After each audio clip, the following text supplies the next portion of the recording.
Hello. Hello, everybody. How are we doing? I am your androgynous AI game show host from the future, Nathan Blades, or should I say, the Neon Caster.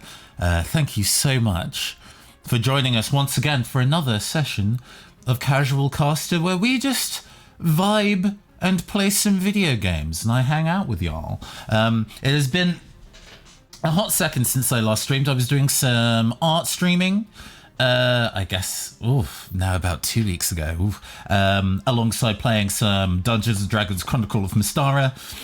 All of this is in, we're taking a bit of a back step from tabletop RPG stuff for a hot second while we are preparing our next one shot. Indeed. Things are quiet on the dice rolling front while we set up our next big game. It's not a campaign like Arcana Core. It is, in fact, a one-shot run in Net Battlers, which I will be running alongside the designer and creator of Net Battlers, Will Yule, friend of the show, Will Yule. And that's super, super exciting. But in the meantime, I'm kind of like, I haven't streamed in a little bit. And Loop Hero just came out. I have a soft spot for deck, like, digital card games, and I have grown to really enjoy, like, RPG roguelites, so that there is a game like this that is both of those things. I am very, very in. I played this a little bit on Tuesday, initially actually just to kind of see what it was like, just to get it, just to do a little bit of test, make sure that it ran correctly and everything, and that I understood the game. I watched a little bit of Vinny Vinesauce playing it in the last week, so I was like, he's having a really fun time, and he also enjoys RPG roguelites. So I'll give this a whirl too, and then immediately burned like 4 hours. I wasn't even thinking about how much time I was spending playing it. And it's actually really, really rare for me personally to get lost in a video game like that. It is usually, and especially if I do it, especially with story-driven stuff. Like, the last time I was like in like that was Persona 5, Kingdom Hearts 3. No, that's not true. Paradise Killer, I think, was the last I think, PC game, definitely, that I was kind of like, I just didn't realize how much time this was taking me. I'm glad I got lost in the gaming experience, so I will be hopefully enjoying that tonight as well. A thing I should probably do before I forget. Because my Twitter handle is slightly less important than what's the best way for me to kind of like do this? I'm going to highlight hit, and I'm gonna go hit, duplicate. Yeah. And then I need to change this to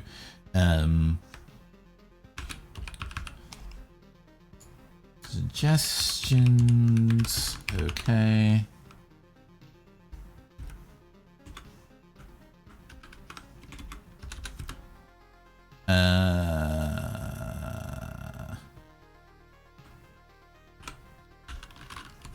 No, let me rephrase that. This is kind of like a mechanics talk. Okay. Backseating NG. Yeah. There we go.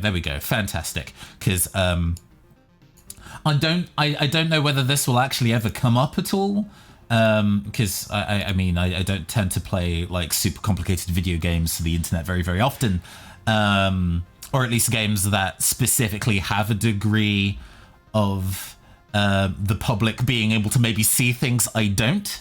I don't mind being told about kind of like game mechanics as we play. I've played this a little bit already, and I know how chunks of the game work already, so the basics I already have down. But if there's kind of like additional game mechanics that I might not be aware of, telling me that is entirely fine. I am super down for that. However, trying to, you know, directly backseat me or tell me about misplays or being like, hey, caster, you don't get it. You're a dumb bitch. I don't need any of that. I do not need that energy, and I will probably mute people who do so. But for now, let me continue with the game that I was playing before. Indeed. Okay, so I can't remember whether I have decent stocks, but I don't know whether there's anything fancy I could build off my last excursion. Oh, I can get Rogue and I can get the Cemetery. Okay, so the thing is, in my 4 hours when I was playing last, I actually got decent ways in making a cool build with the warrior. And tried to take on the boss, and then inevitably got my ass kicked by the boss because I ended up moving my stats around in a way that wasn't great. And I kind of don't want to unlock new classes until I can beat it with warrior, because, you know, that would therefore suggest that I understand how this game works properly and everything. Make sure I've got the systems of it in my head. So what I'm going to go and do is I'm going to go and hit another expedition for now, even though that there's new stuff. Well, I can build the cemetery, but I don't know how much I'm fussed about. Well, the resurrecting the hero after an upgrade is nice, but that's not going to be that's not going to matter first. And I would rather spend these resources on making a new class. So we are just going to go for a regular run. With the warrior, we're going to poke around in the depth. So these are the things I've been experimenting with recently. I've had in my kind of excursions of play, I've had very good success with the kind of like Vampire Mansion Bloodgrove combo, using the Bloodgrove to lower the kill floor or raise the kill floor on stuff that I'm fighting. But I am very, very down for experimenting in terms of what new things I can do in terms of putting my deck together. I have a card floating. I was working with cards under the required amount, under the max amount for a while. That would, I figured, would raise my odds of pulling cards that I want, but that's not necessarily always been true. So cemeteries don't seem to do too much for me right now, and definitely won't until I get the graveyard, and especially since I don't have like Necromancer, because I know that's a class I can get. I don't know what the Necromancer does, though. So maybe I will turn on Spider Cocoon and work with that for a while. And see where that goes. Because I think there's some fun things that can happen with that interacting with stuff like villages. So,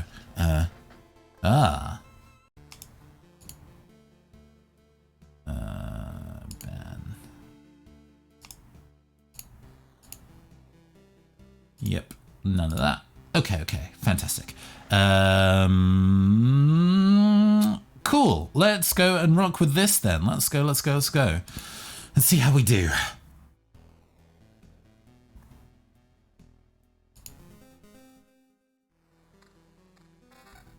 All right. I tend to work with the space bar as my pause time. I know I can use right click. And I'll probably end up alternating between them as I go. But for now, we're going to work this way. So the opening loops of Loop Hero are actually he's given me some stuff out of the gate. I can't use the wheat fields. Where do I want to go and put this? I want maximum mountain area this side.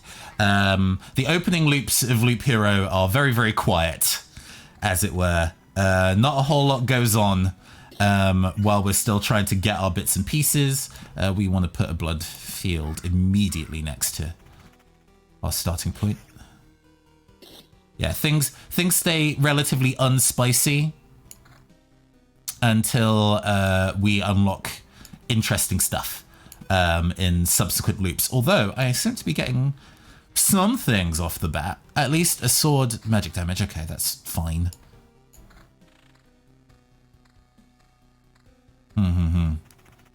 It's also looking at this loop in terms of what I can do in advance. There's that little this kind of area here is one of those things that you kind of pay attention for, because stuff that you put in that middle square is likely to have effects on everything surrounding it, and that could be super important. So I always like to put the blood grove there, because then the vine effects affect everything in that area, and that could be super, super useful.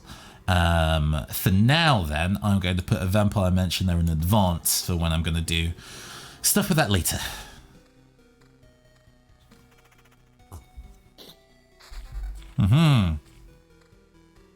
Vampirism, good. Like that.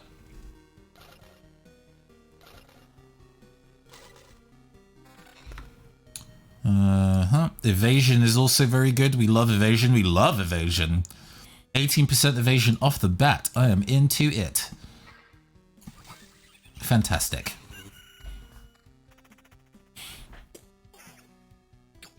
Yeah, what I'm going to be trying to specifically go for, I do not have a forest yet, so I am going to refrain from putting the village down until I have a grove to work with.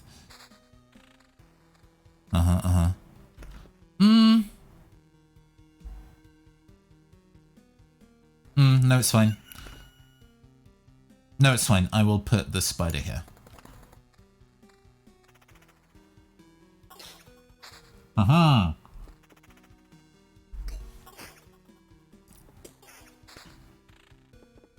Okay. So we're still building up mountains, still building that up. Fantastic. I still need a grove, though. So this is the other thing about the kind of early game for Loop Hero that can be not necessarily frustrating, but a point of focus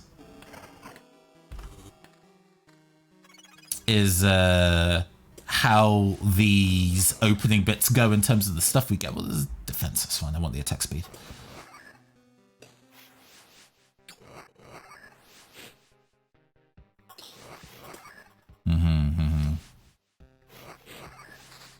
Okay.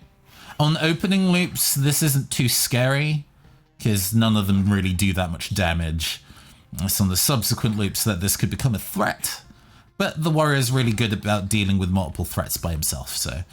magic damage to all for regen. I like my evasion counter percent at 18, so I'm going to keep that for now. Give me a grove, Jesus. So rude. Okay. Oblivions are nice. They will remove a thing from the map for me. Mountain!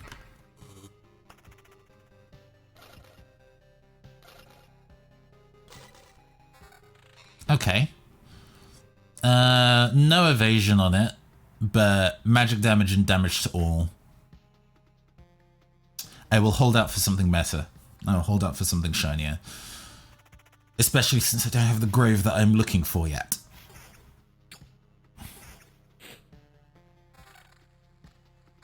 Nope.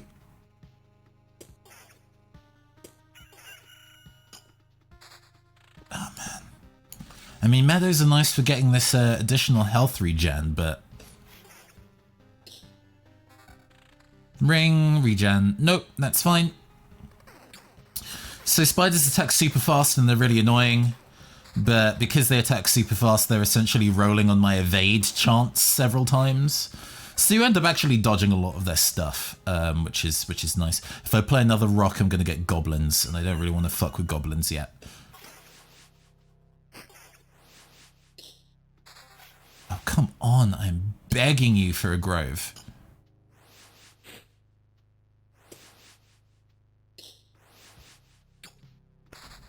Okay. And I have another blood grove. That's fantastic, but I'm going to just get rid of all of that. And, on the, because it's on the second one. Yeah. I'm smart. That's fine. That's fine. We can work with that, though. I forgot that's how that worked. It's the second every time. I can put additional healing on that. And additional healing on this once it's, like, done.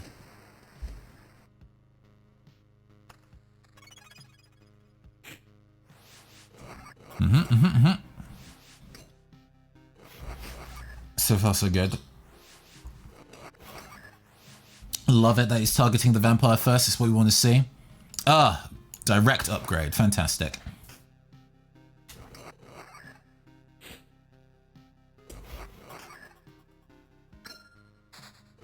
Ding. Dominant mass is increased by 20% of defense. I got this last time, and it did help me walk through a decent chunk of that loop, and then I forgot that I was relying so much on the damage I was dealing with my defense stat. I didn't actually have any sustain, so the boss, who does damage regardless of how much defense you have on you, chunked me. So I'm not going to worry about dominant mass this time. Instead, I've looked at this one. Every morning, the hero's sword is filled with sunlight, causing its next attack to do double damage every morning. That's a really long period of time. And I think we are looking for the sustain, so we're going to go for Surveyor.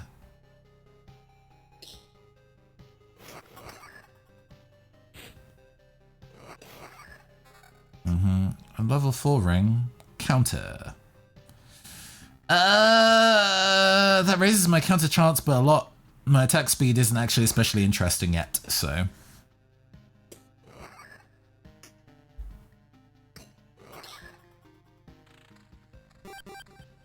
Okay.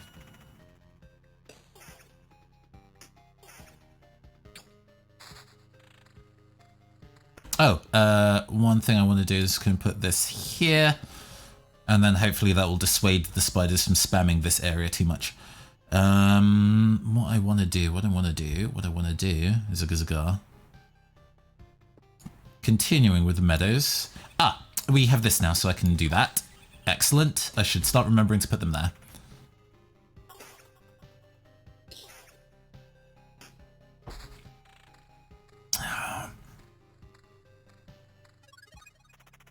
Okay, let's see what I get from this chest.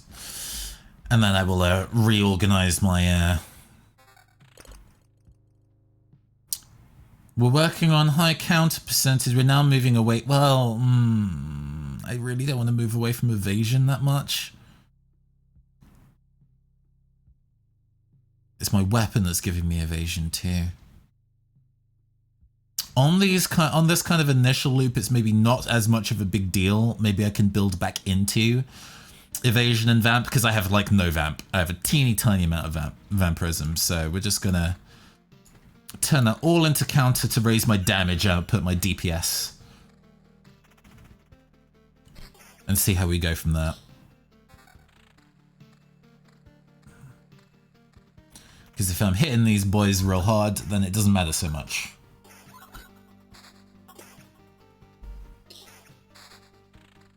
Ah, now I'm starting to lose cards. Okay. What I really don't want to do is lose this Oblivion or that Bloodgrave. If I can help it.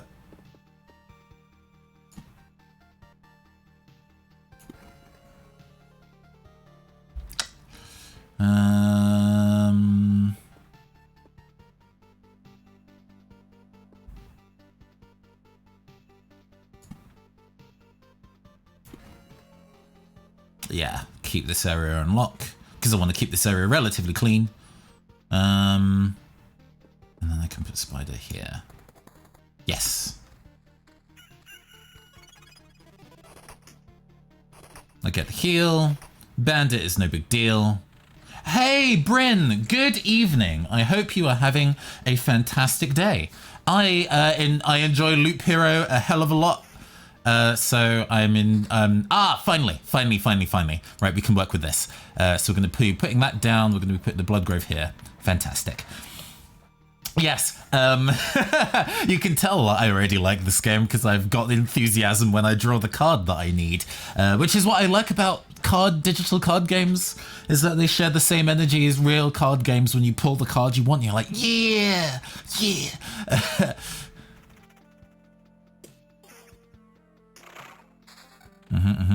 And that is reasonably good. I'm gonna go and put that there so I can put another Bloodgrave there. Oh, I can do that now. Fantastic. All right. We're already on solid curve for the stuff we're trying to do.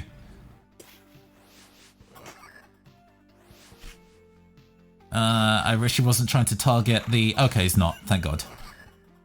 Please kill all enemies before the boss monster vampire. I beg of you. Can I ask for an explanation of Loop Hero? Of course, of course. So Loop Hero is a roguelike or a roguelite where you are not controlling the hero. The hero operates entirely separately of you. So as you go and walk around the space, you run into enemies like these, and you attack with the kind of loadout that you get as you play, and you gain additional loot and also world tiles as you play. For the world has been erased by a lich, and the hero's memories are what is keeping the world afloat. You're rebuilding the world from your memories, or from this character's memories. So as he fights enemies, you gain these cards along the bottom that are memories of the world, and then you use that to build everything back together. So, for example, I'm dragging these meadows and these rocks to build things in the space. That needs to go away. There we go. And I can fill this without fear. I will wait until the loop ends before I complete it, though. Okay, fantastic. So yeah, this game it's got all the kind of like randomized loot stressor stuff that a lot of roguelites do. But the way that this game becomes really interesting is that you essentially are an architect of the stage's level design. If you think through how you build the world really cleverly, you can do all sorts of cool stuff. But if you don't, you can, in fact, end up making your life a lot harder with a road of really difficult enemies that you're finding hard to kill. So it is all about being able to balance getting yourself into a state where you have characters that work really well, or a world that works really well, and challenges your player because they fight a lot and they gain a lot of experience. Because if you make the stage too easy for them, then as you keep going round the loops, all the enemies are getting stronger, but you're not getting enough items because you're not killing enough things. So there's this fine knife edge in terms of designing this loop where you have lots of enemies you can kill for experience, but not so many that you essentially make your own life super difficult. This is high vampirism on it, so that is the thing that I want. But I lose my evasion, and this is where it's things go. Oh, yeah. I think I mentioned a little earlier on in the stream, but I don't think it was there when I said so. I played this a little bit on, I think, Tuesday, which I think the game came out Monday, so I played it a little bit on Tuesday, being like, I'm just going to go and give this a whirl, see if it works, and then I immediately sunk 4 hours into the game without thinking. So it's been a long time since I have played a game that has kind of captured my attention and my imagination in that kind of way. Evasion 10. Do I want to push my evasion up higher and lose the attack speed? I don't.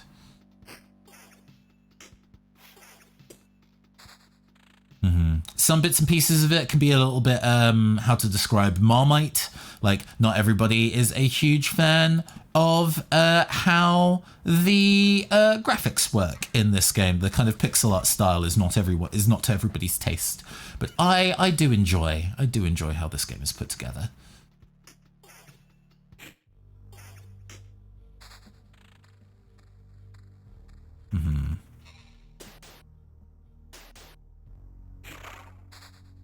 We're starting to get our deck is a bit full. We have a really limited hand size. It's not limited. You can hold, what, like 15 cards? After which, ooh, okay. Let's see. We want... Reduced counter is not a huge deal, but that additional defense is nice. Regen is not super important. The pixel art is really I mean, pixel art, when it's done really well, explains a lot while showing very little. And these sprites themselves in combat are not super huge. But the actual overworld sprites are like Atari-sized tiny. Look at our little hero. Look at him walk around. He's so tiny. You could barely tell that he's a little man at all. But you can easily, at a glance, kind of see what you're fighting and why you should be scared of them. Okay, so this is a full hand size. 1, 2, 3, 4, 5, 6, 7, 8, 9, 10, 11, 12. Maximum hand size of 12. If you gain more cards than your hand size, what's over the farthest to the left, so the oldest stuff, will be erased, but you'll get resources. So one of the ways of playing this game sensibly is to get yourself into a state where you are just gaining more and more cards because you don't need to play any, and letting that play out. But it also means sometimes you're denying yourself good stats and good items because you're not playing them down. So it's always a knife edge. Always a knife edge.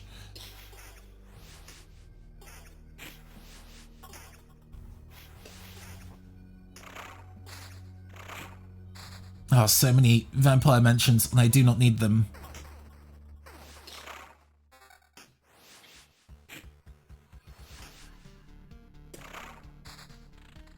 So you saw my hand size went over and flung remaining cards into the ether, but I get items from them, so it's okay. Another grove, huh? That is a surprisingly rare card to draw. But do I need it right now? I mean, I can set myself up a blood grove for later, I suppose. I've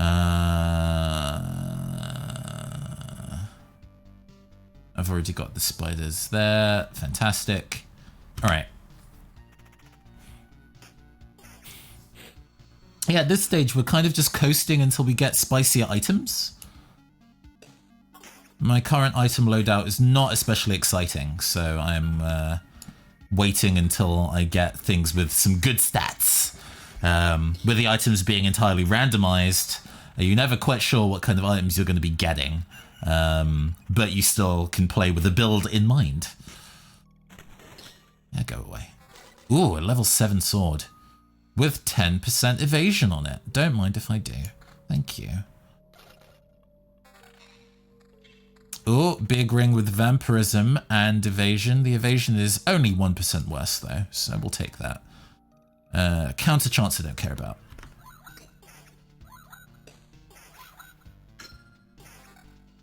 Aha, we leveled up.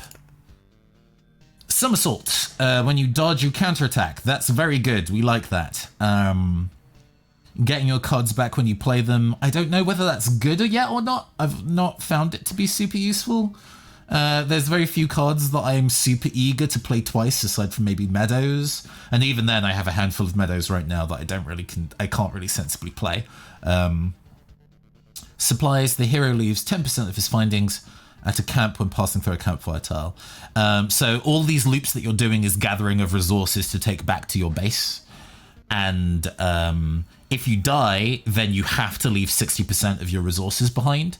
If you run away, you only leave 30% of your resources behind. And if you reach the camp after a full loop, you can leave everything behind. You take everything with you, rather.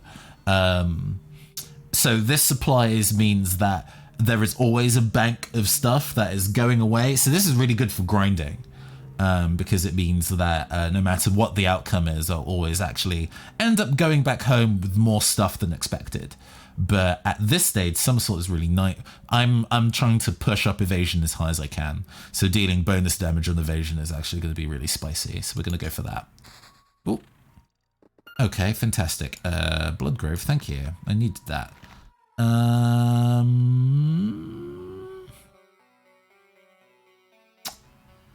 Don't really want to use any of those.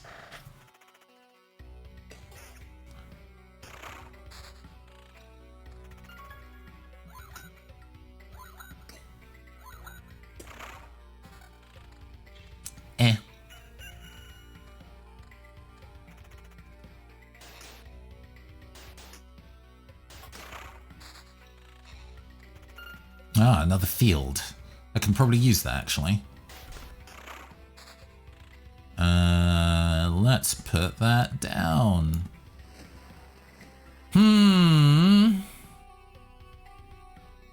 Do I want to Oblivion the Bandit Camp? No, I want to save that. So Oblivion is a really powerful card because it can remove a tile and anything standing on that tile. So you kind of want to save it for things that spawn in counterattacks to you. Sometimes when you spawn lots of rocks, you make goblin camps, for example. Goblins suck. We don't like them. I'm sure there are plenty of tabletop people out there that would object to my dislike of goblins, but in this game, goblins are bad news.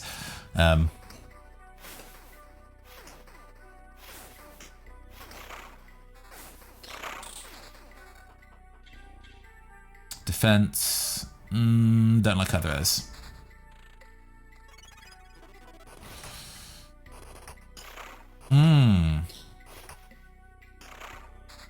Ah, yes, fantastic. Battlefields are great. Battlefields give us weapons.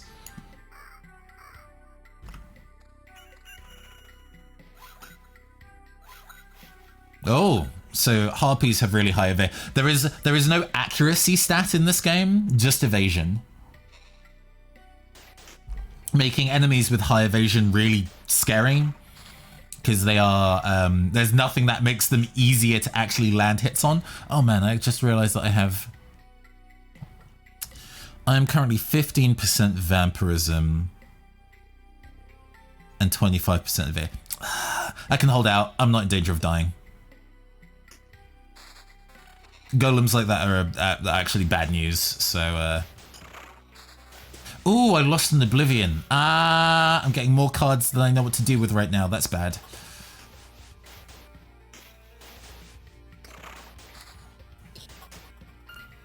So Oblivion is quite a rare card to pull, but oh, these guys are giving me really, really good weapons though. Let's see. Attack speed up. And I lose some evasion, but attacking faster is also good for vampirism, so we're going to take that for sure. Oh, yeah, this is definitely good, taking that. So, right, okay. Let's start. Oh, I've got a treasury. Sick. There we go. We can put meadows here and here. And a mountain here. They do not have an Oblivion to get rid of that, but we can work with that as we go. That's fine. We are going to take what's in there though. Shield. Damage to all, attack speed. That's actually definitely better. Okay, good to go.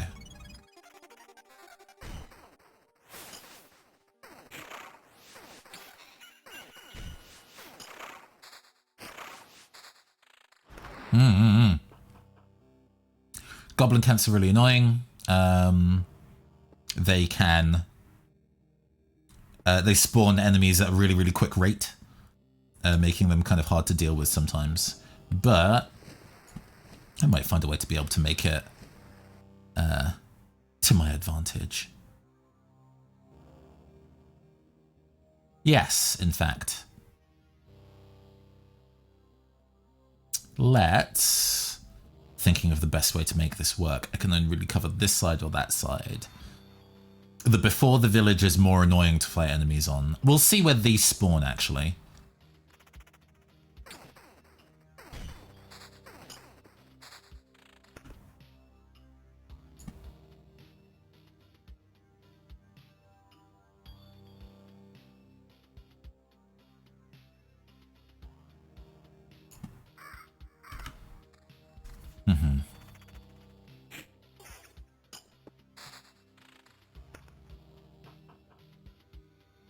Yeah, okay. If they like spawning down here, then we can make that work for us. So we're going to put the grove here, and then we're also going to put... right, yes. Yeah. We're going to put this here, then we're going to go and... put... spiders here, lantern here. Right. Lanterns limit the number of enemies that can appear on any given tile. spiders spawn spiders at a really large, really fast rate, but spiders are actually pretty easy to kill. So if spiders are taking up all that's on that space, nothing else can, which is exactly what we want. Good vampirism ring. Oh, much better. Worse evasion, but that is okay. This is giving me evasion instead. Perfect. 21% vampirism, 18% evasion, and we can continue to try and slowly push that up as we go. 14 evasion's really good. All right, we'll take that. We take those. It's a downgrade in terms of health, but if they're not hitting me, then it doesn't matter how much health I have.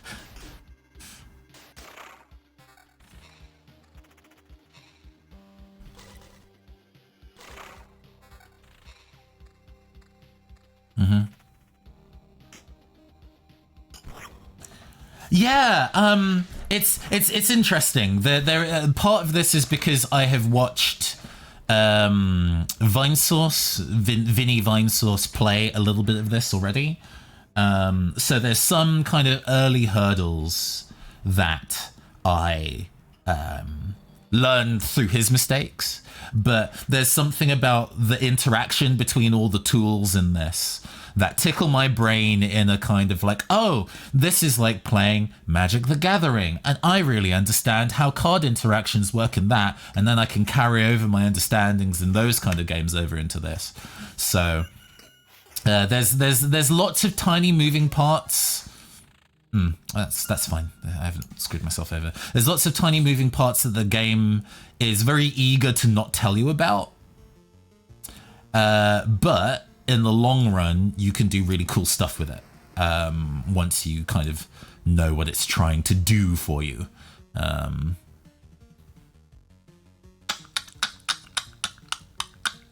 Okay.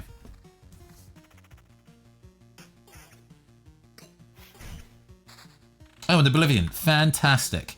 I'm going to Oblivion the Bandit Camp.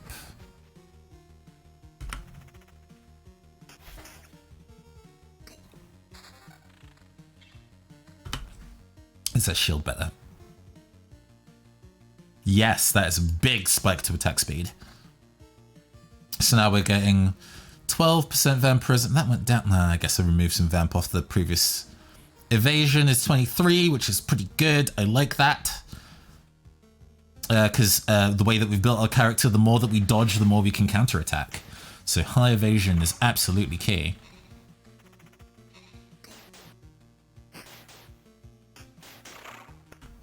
I'm also going to build a ton of mountains for a while. Because we can afford to. That raises our maximum health when we do that. So there we go. Oh, this is a lot of enemies, but it's fine.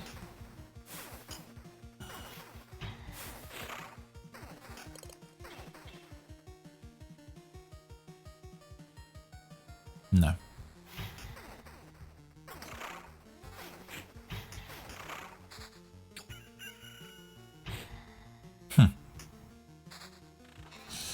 Oh, he dropped a lot of big stuff. Let's see.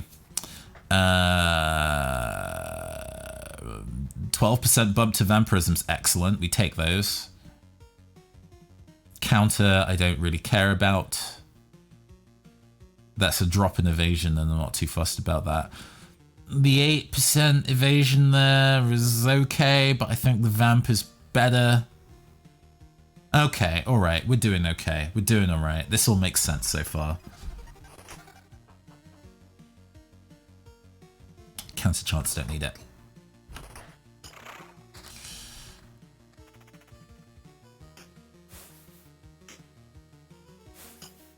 And we do have a slight problem in that our defense is only mediocre. Meaning that when we don't dodge things, it actually hits a fair amount. But that is okay. We make our way through. This thing's very dodgy. Okay, there we go. Flesh golems drop a ton of stuff, so we definitely want to kill this bad boy. But he hits like a truck. Oh, look at that loot. Hell yeah. Okay, what we got here? Equal on the amount of evasion, raised amount of counter, changes defense for magic damage. Okay, that's actually pretty good. In fact, I will swap that out. I like the more damage. Worse evasion, no thank you. Neither of those really excite me. They don't get me going. Alright, no, we're good. Where are we on the map? And we're on loop 7, and we are reasonably close to leveling up. Okay.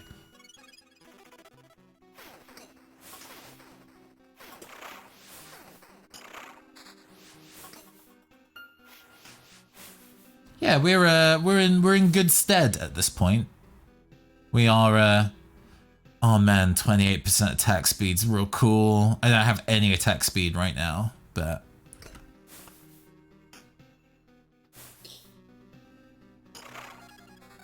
okay.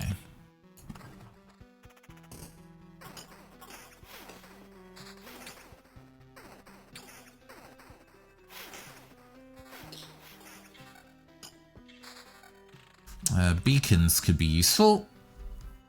What do I want to do in terms of limiting how many things are attacking me at once, huh?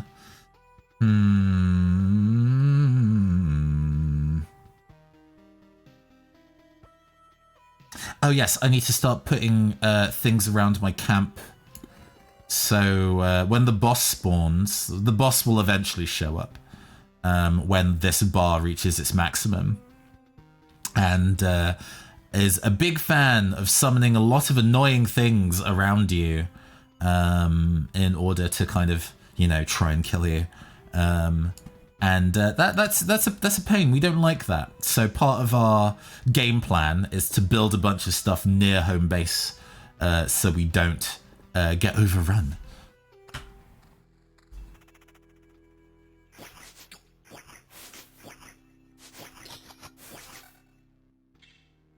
No.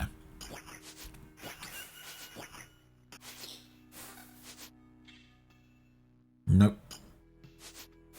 Being picky and being picky. Not just going to take it because the numbers are big. They have to be the right numbers.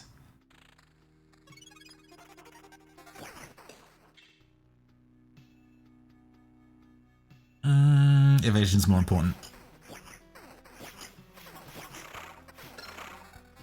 Oh, a level up as well. Beautiful. We'll wait until this fight dies.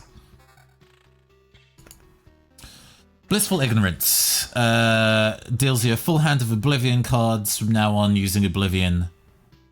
Heals 10% of max HP. That is actually not a bad deal. I am quite happy to go and take that.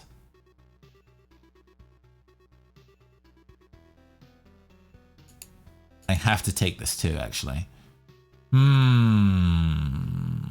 A stun. It might not guarantee a kill on that stun, though. Blissful Ignorance is actually probably pretty good. So I'm going to do a handful of things here. Yep. Cycles my entire hand, but I can do pretty silly things now. So I'm going to... Hold on. Put that back in hand. Get rid of these, because I don't need additional enemy spawns that I don't want. And then I'll remove a goblin, a bandit camp, goblin and a bandit camp later. Oh, right, yes, I can do this. In fact, I'm going to go and do all the kind of like annoying enemy removal stuff now. Cool, and then that frees up space for me to actually do things later. Sick.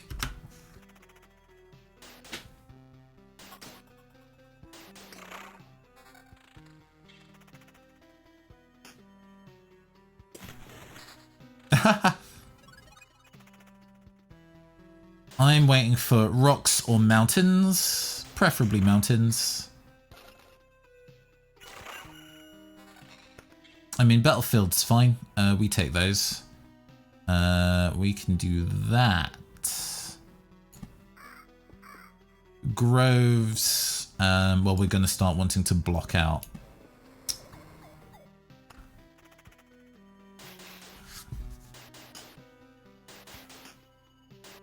Oh, look at my dodge skills. Very, very good dodge skills. Beautiful dodge skills. Yeah. That's fine. Ah, there we go. Mountain. This is what I want. So, turn that into a mountain.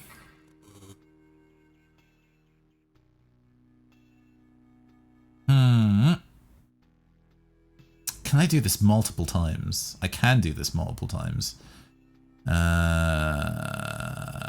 Let's wait for a second before I go and do this again.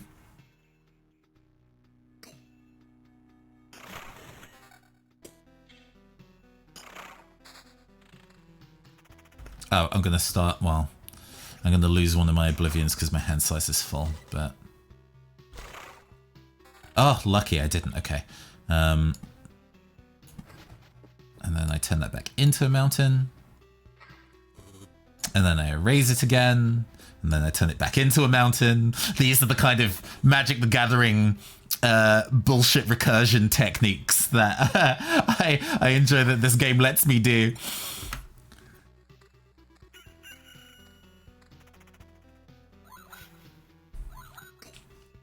Oh man, I was so into doing that, I didn't actually look to see what kind of new stuff I got. I mean, okay, so I've never been super into the likes of like Yu-Gi-Oh, right? But having watched some of the anime back in the day, one of the, I think, most exciting things about when that show is like good is when they're like, and I draw this card and summon these monsters and I sacrifice these monsters to draw these cards and now you're absolutely effed and there's nothing that you can do. And those kind of like big combos that just go off and it's like, respond to my third dimensional, fifth dimensional chess moves, asshole. That kind of stuff I kind of really enjoy when games let that kind of interaction happen. That's not to say that I am smart and can do that all the time. As much as I enjoy this type of game, I am not necessarily good at this type of game. That's a different matter entirely. But yeah, the ability to kind of have those interactions is a lot of fun. I'm going to start losing some items in a sec, so I should probably...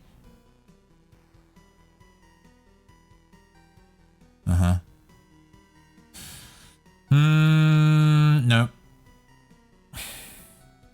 This remains enticing. Do I go for more vampirism or more evasion?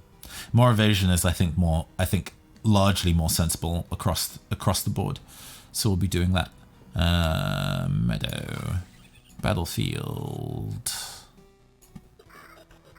Ah, yeah.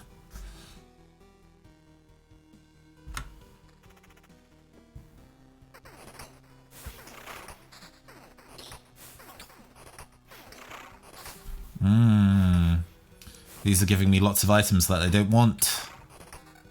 Please do not drop an item, good friend. Good.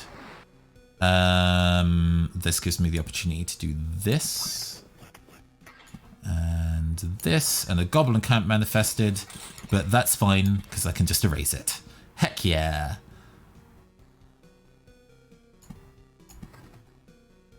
Alright. Big evasion and attack speed. That's good. I'll take that. I'll take the drop to vampirism for more evasion.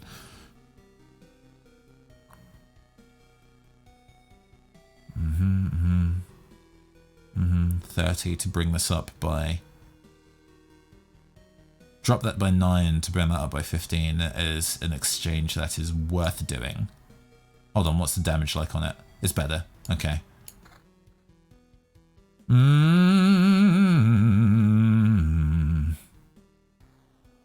Okay, let's go.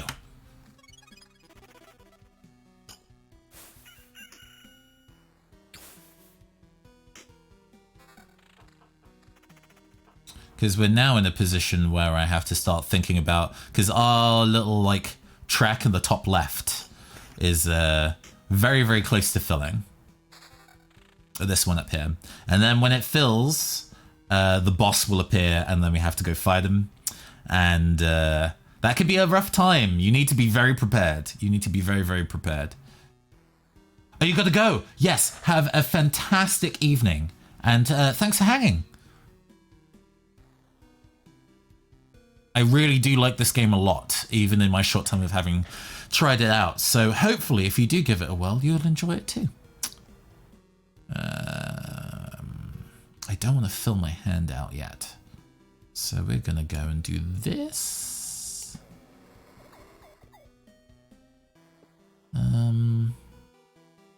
Yeah, this.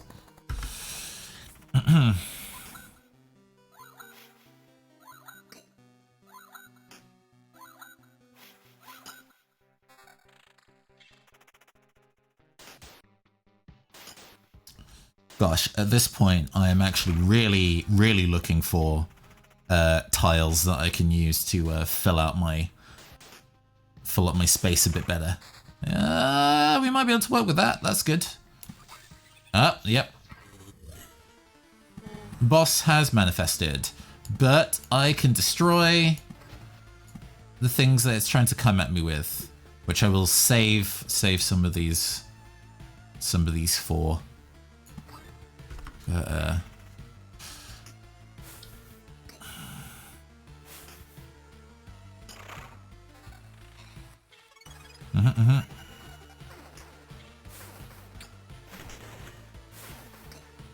the music kick in when you're actually fighting, when you're ready to fight the boss, is definitely like a good time. Attack speed plus 20%. Exchanging evasion for... I'm not going to take it. It's a strong suggestion, but I'm not going to take it.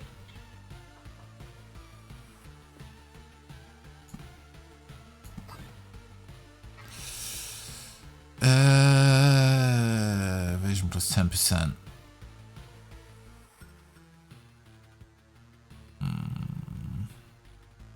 Nah, I have to be given an absolutely obscene number on the stats of those before I get, like, hype about that. But, hey, if we survive this loop, we survive the loop.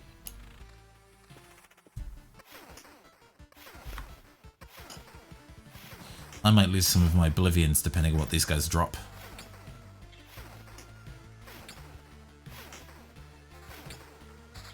Oh, careful. Okay, fantastic. No. Be very careful about doing that unnecessarily. That gets oblivioned, and I gain some health. Then I'm going to put Meadow there, and that'll give me some stuff, but it won't overtake. Fantastic. Oh yeah, there's a Lich's Palace there. That's also like I don't want.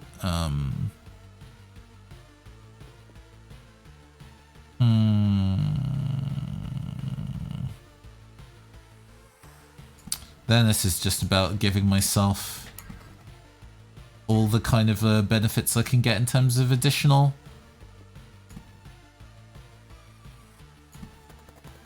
Right, okay, let's go.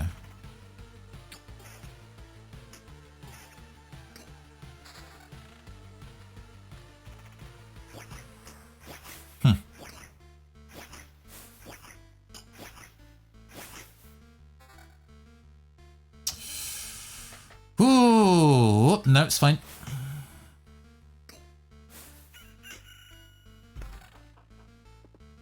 I'm gonna oblivion that out of the way. Do not need that.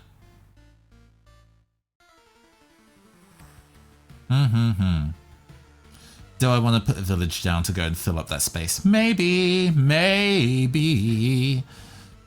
But we're in pretty good stead here.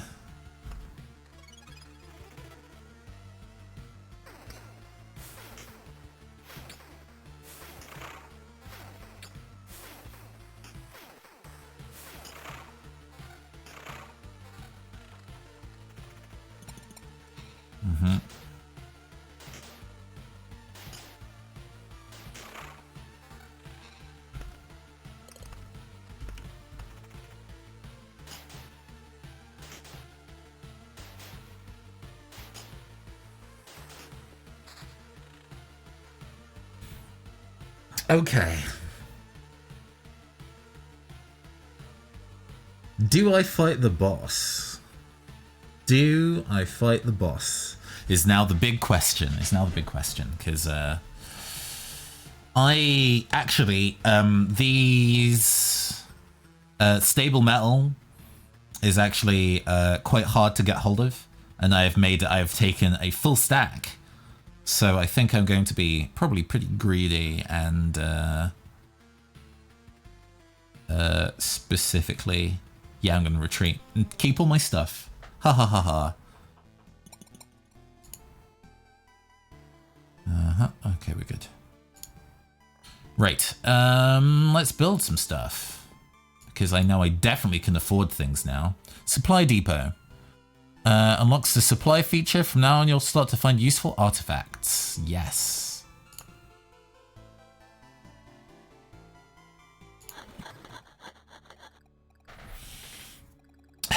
Good news. We've come up with a list of things we need. I won't say they're all absolutely necessary, but they would make our lives a bit better. We can't keep eating from the ground while the food is also the ground, and then we go to sleep on the same, ground. I'm exaggerating, of course, just want you to get the idea. If you stumble on a good piece of furniture or an instrument or anything else of use, remember the place and take a wagon there, and we'll see that your findings go to the right person. So I can now supply. I have no relics. I can craft things, but it requires resources, and those are very scarce.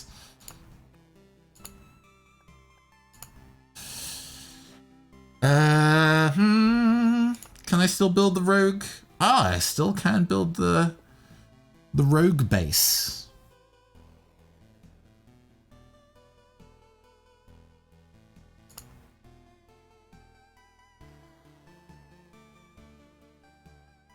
Oh, is it like locked off in the terms of where I can actually build things? I see.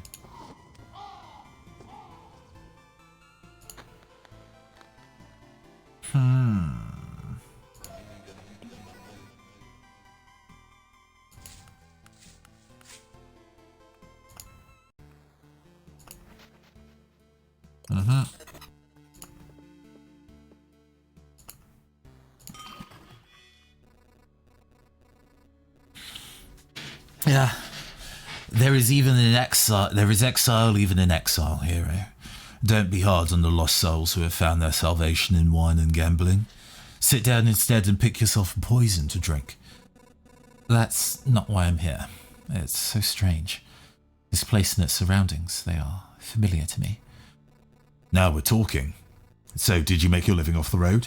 A bit of robbery, maybe? Or collecting bounties from someone's unlucky head? It's as if someone else knew and did all this, and now I have their knowledge and skills. And now I somehow literally have 2 aces up my sleeve, and I think I stole someone's purse too. Wait, that's my coin's purse. You don't believe me? Oh well. Feel free to come by if you want to discuss your new trade. I didn't become this good with knives by working in the kitchen, you know. Alright. I do not have the resources to rebuild the farm. Do I care about the cemetery?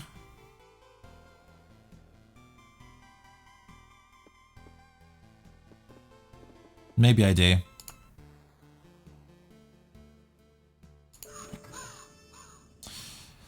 Thank you. It's a nice place. Calm. There are some people, but quiet ones. They look a bit grim, but they can tell you many things if you can listen. All right. Ruins unlocked.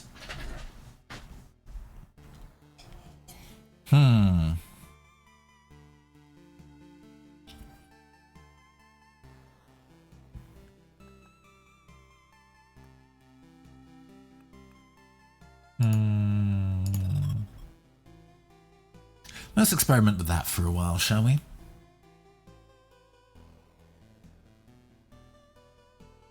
I mean, well, Do I care about Vampire Mansion? Maybe Spider Cocoon is actually more useful than Vampire Mansion, really. Oh, and we have cemeteries now. Yeah, those are actually good. So we're gonna go and do that. Shall we try and do that with the rogue? We can experiment with rogue now that we've got them. 0 to 1 abilities, yeah. Receive trophies after killing enemies. Yes, you gain equipment at the end of the loop. There's 5% vampirism from the start, 10% bonus for any effect for every equipped item with the same effect. Right, so it stacks. Cool. All right, let's give this a whirl.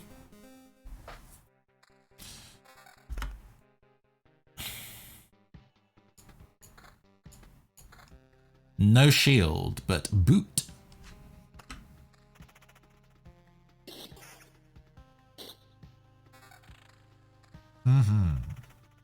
So, as before, the opening loops of Loop Hero were not... Oh, okay. Giving me stuff off the bat. That's good. We're going to want to put them out in this side.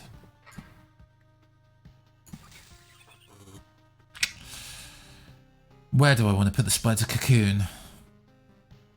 This, like, sideways thing here, really awkward. Don't know how I feel about that. We'll see where we go with that. Here.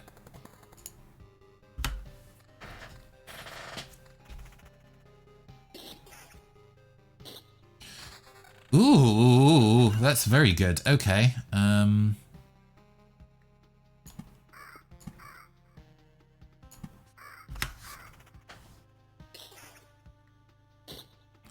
Oh, wait. Battlefields don't actually do anything useful for Rogue, do they? Well.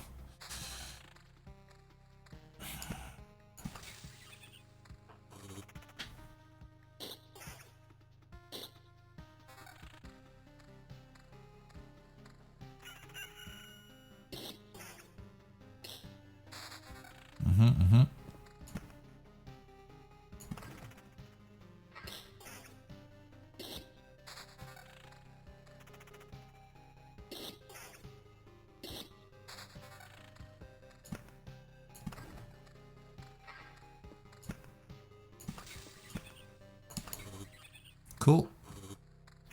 Loop complete. So with that loop complete, we get a ton of stuff. So we're going to do that for sure. This is better. Crit damage, crit chance, damage to all with evasion. Let's just take these for now. Chest.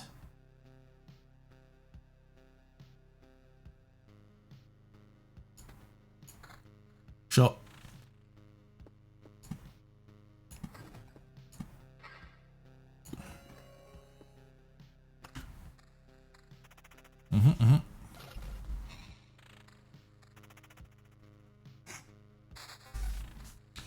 A treasury.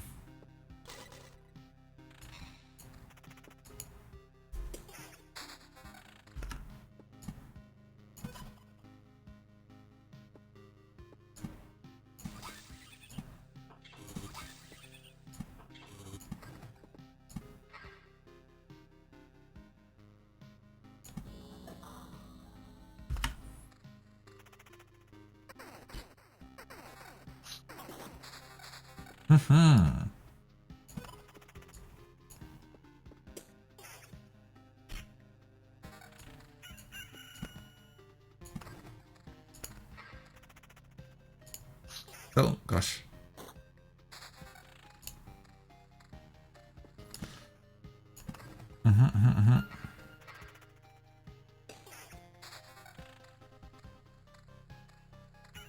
Not getting anything super spicy yet. Ah, here we go.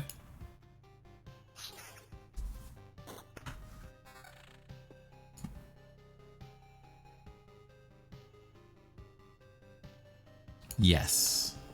With the runes right before.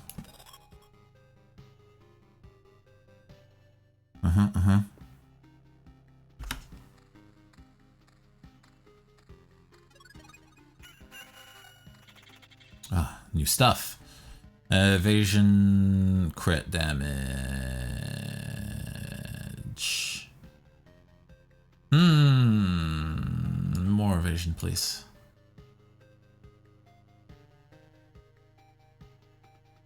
Oof. Yeah, okay. Better than that. All right.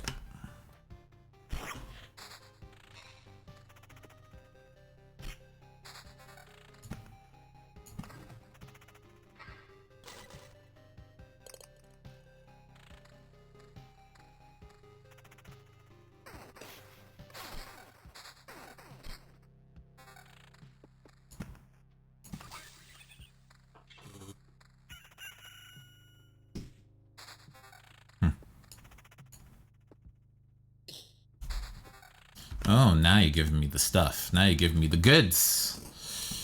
We're going to be putting that there, and then the blood grove here, and that's got this entire area covered. Heck yeah.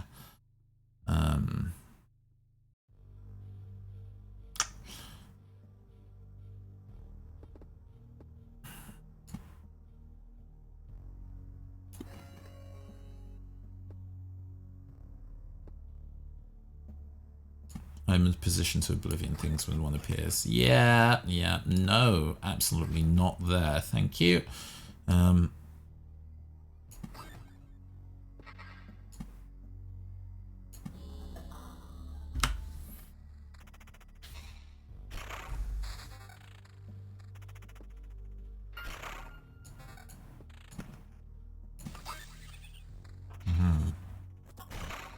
Oh, one hit kill. Garlic obtained. I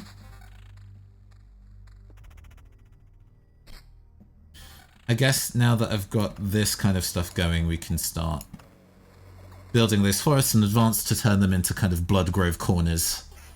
Trying to learn more about the mechanics of this game via osmosis. The character stuff is straightforward, it's just RPG mechanics. The field stuff feels like a modified tower of defense sort of me so far. Yeah! That's a pretty succinct way of putting it. It's often been... Whoops, I just realized that I've gained new stuff. It's been described to me as actively building the level design. And I think that's actually a pretty good way of putting it. This one is worse. Okay, cool. Insofar as you're designing the area so you are putting your hero who wanders through the loop through their paces hard enough where they're getting lots of items and lots of experience, but not so hard you screw yourself over, because you can definitely build the levels poorly. So this becomes a big exercise in making sure that you are building something that you can survive on the other side.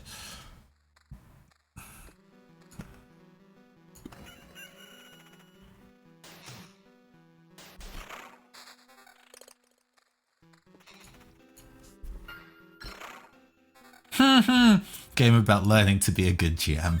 I suppose so.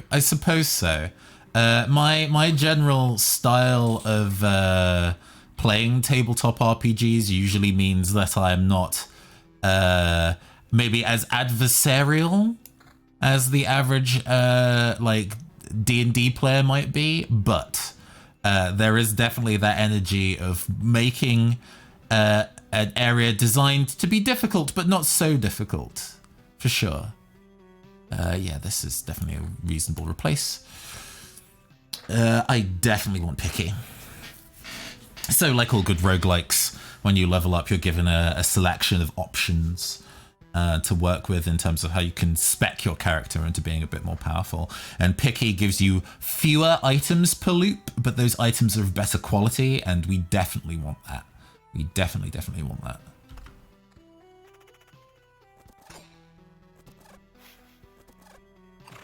The way of knowing how to provide an interesting challenge without punishing anyone. Yeah, for sure. There's definitely like school of thought or design. The evasion bonus is way more important. There's the school of thought in terms of like being able to do all that clever pushing.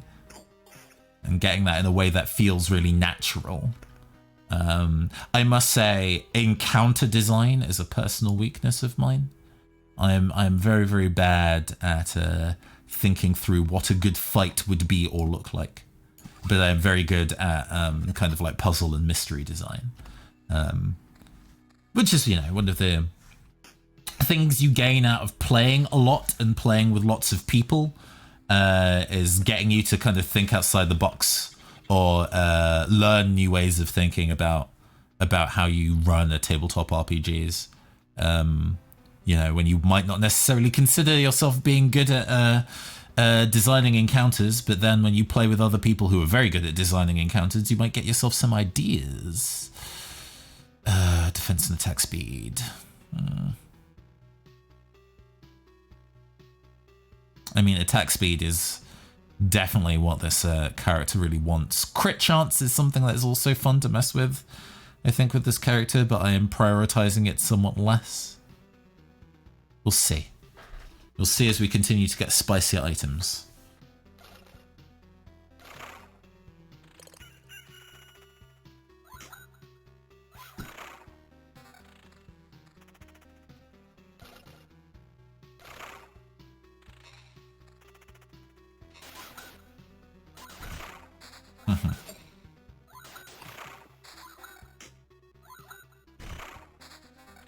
Okay. We are probably going to put that here.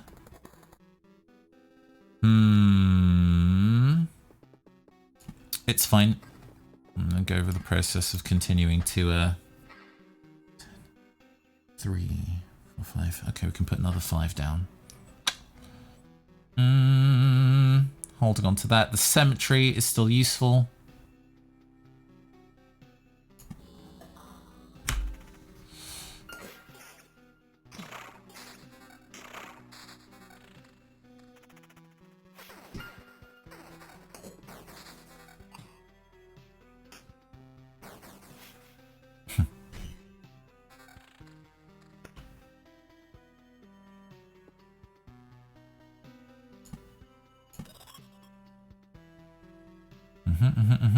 Very good, very good.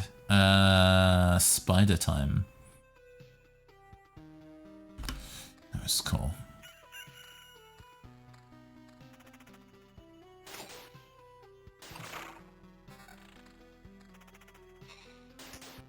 Because it's also interesting in terms of thinking about, you know, like character needs, I guess, or what would be an interesting challenge for specific characters. Because the way that the rogue is designed, I'm actually taking quite a bit of damage at this point. The way that the rogue is designed is that they really want to kill a lot of enemies per loop. Really, this means I should start actually just building this out and getting the HP regen. I should stop being proud about that. And if I build another, I'll make a goblin cap, so I have to hold fire. Right, okay. The rogue very specifically wants to fight a lot of things, because they're the amount of rewards that they get at the end of the loop is entirely dependent on how many enemies that they have successfully killed per loop. So you actually kind of want to go quite fight heavy with rogue, but rogue is also super squishy. So you excuse me. You don't want to give him fights that he can't win easily. It's worse evasion. Why are you like this? Oh, both of these are worse. For evasion bonus 15. There we go. 41% evasion. Now we're cooking. This is better still. No, it's not. It's slightly worse. That's 25 and these are 23. I can count. God. Just raw ass hitting hard, but the attack speed is nice. I kind of want to wait for a shinier weapon. I want to see if I can get evasion to like 70, and then we don't need to worry about anything ever again once we've got the evasion that high.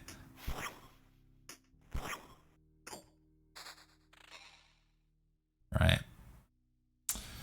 So I'm going to start getting rid of these battlefields because they actually do nothing but make my life harder.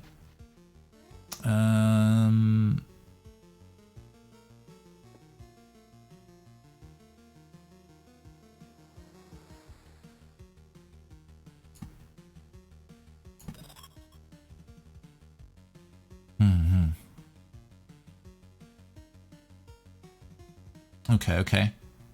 This is fine. I would love another Oblivion so I can put a rock down.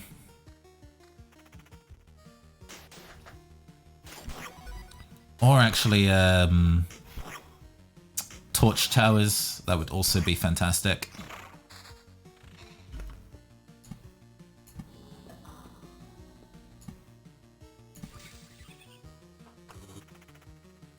Because these really are a lot of enemies, and I'm standing at reasonable chance of dying unless things change. I might not actually get super far at this point. Things are definitely getting a bit ooky spooky.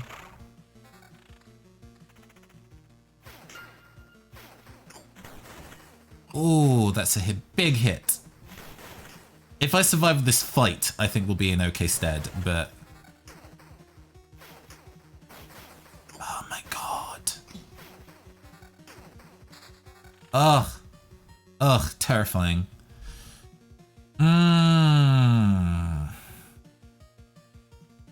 What can I sensibly do to not eat shit here? I don't think there's anything that I can do to not eat shit here. I think we've run into a situation where I'm going to have to bail.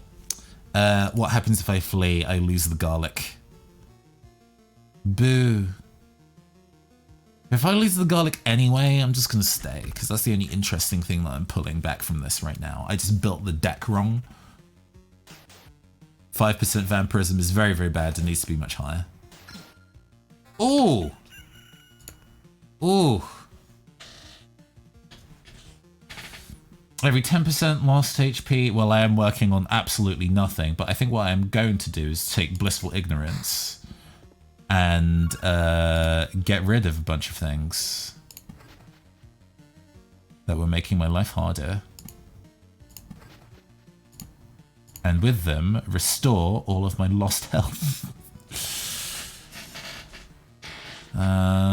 That's good. That's good. I can remove that. I can remove the middle of this. Cool. Specifically deleting the world to regain health. Goodness me. But it worked. I was very much in danger of dying horribly.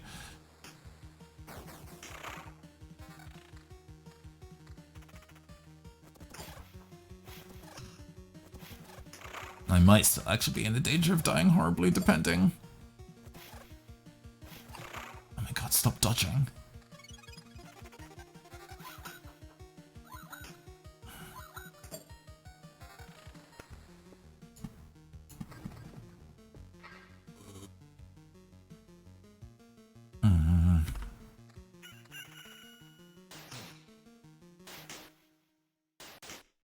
I need a village.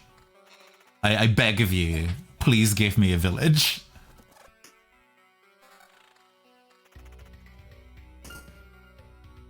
Actually, we've gotten some stuff. That's still worse.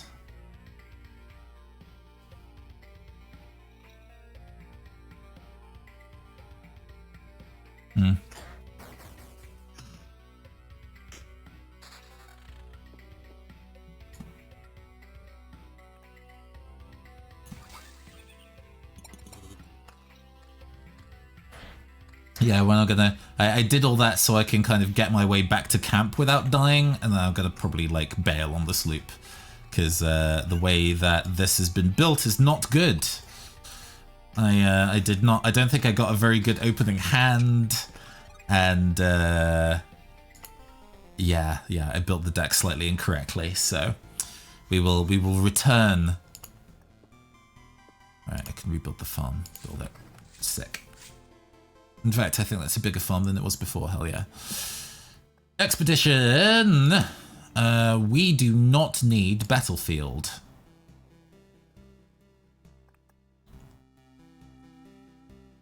We do want wheat fields. We do not need Vampire Mansion. Or is Vampire Mansion better than Spider? Questions of the ages. This is fine. This is fine. We'll continue rocking with this build for now.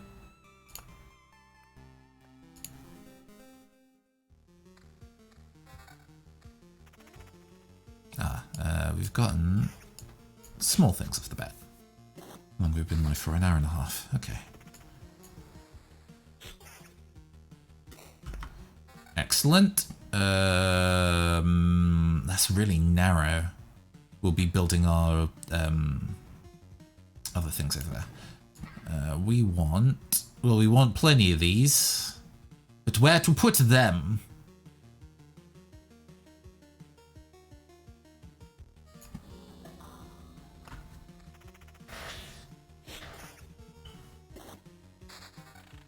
Ah, perfect.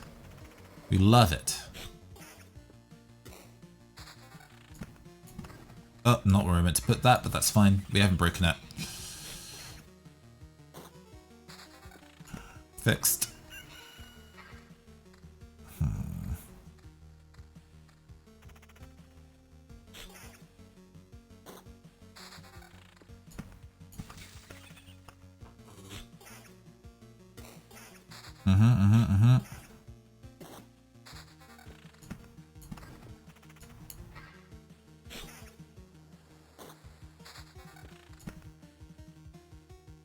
Here.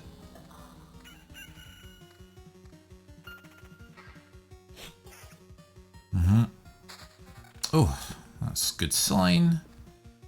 We'll hold on to that road lantern for later. Oh, I can... That's fine. Hasn't made too much of a negative impact.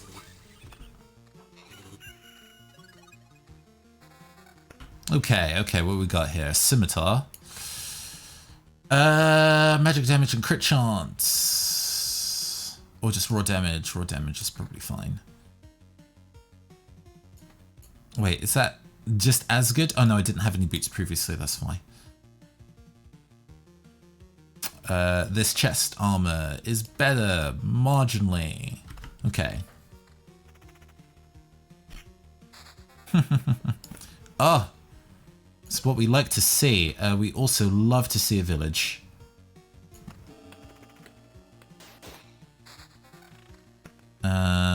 We can do this. Yes, I like that. Okay.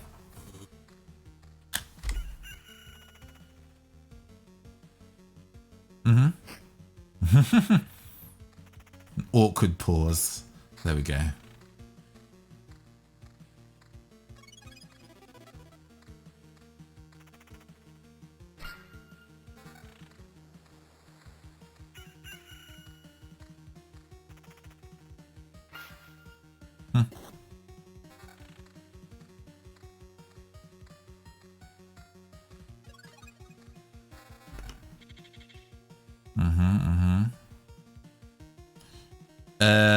Evasion. We love that, but this is possibly better. No, it's not. we want the high evasion. Thank you. I mean, crit chance. Maybe I should experiment with crit chance.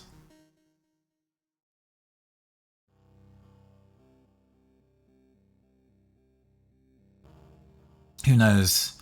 It seems that we don't get to fudge with that 5% vampirism down here. So the only time where vampirism is really good, well, there are two times where vampirism is really good. One where you're attacking at light speed and you're doing so many hits you are healing the damage that you are taking very, very quickly. Or you are hitting like a truck for really, really high damage. That will also do it. We want to go and put the ruins there, and then we want to put a grave here.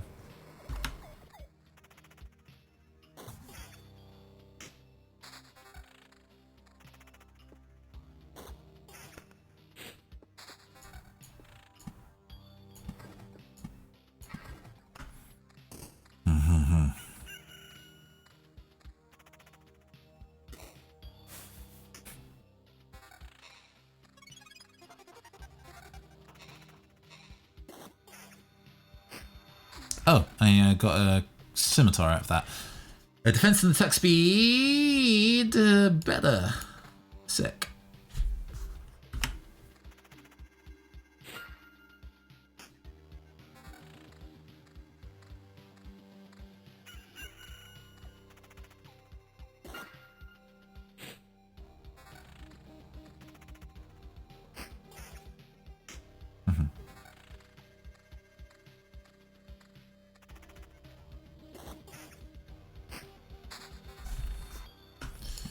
We continue to have kind of a slow process on getting the rocks and mountains this loop.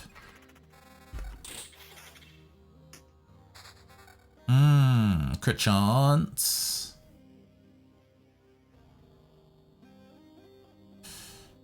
Yes, we definitely take those. Those are very much an upgrade.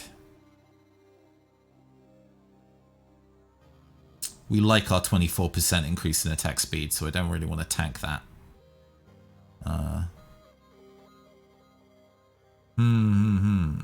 Oh, no, these are less. Okay. We have a Bloodgrove. Perfect.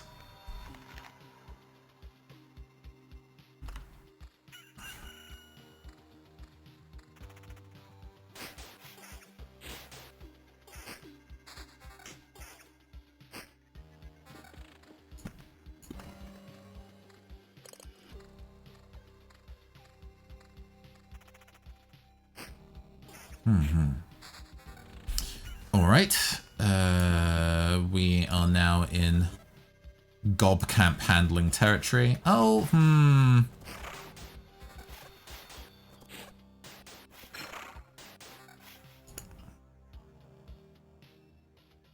Fighting 3 or more enemies will get me an additional trophy. Yeah, yes. Yes.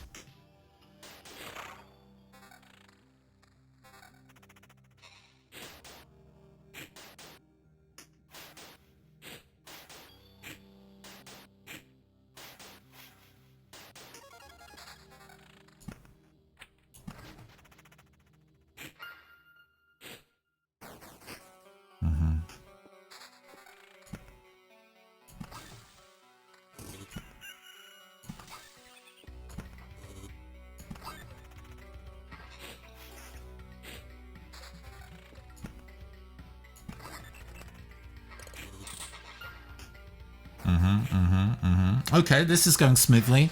This is going smoothly. We like this. We like this. Do we continue to push the Cemetery Road? We're going to do that here. Here. All right. Yeah, okay, we're good to go.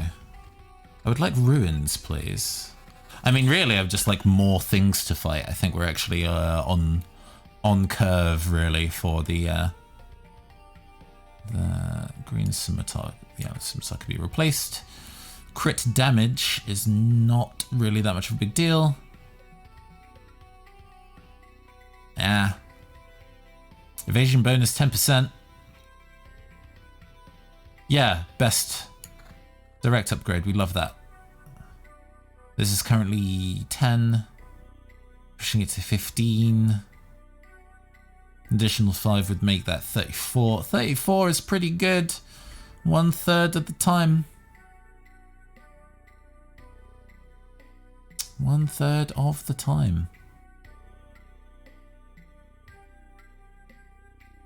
I will wait.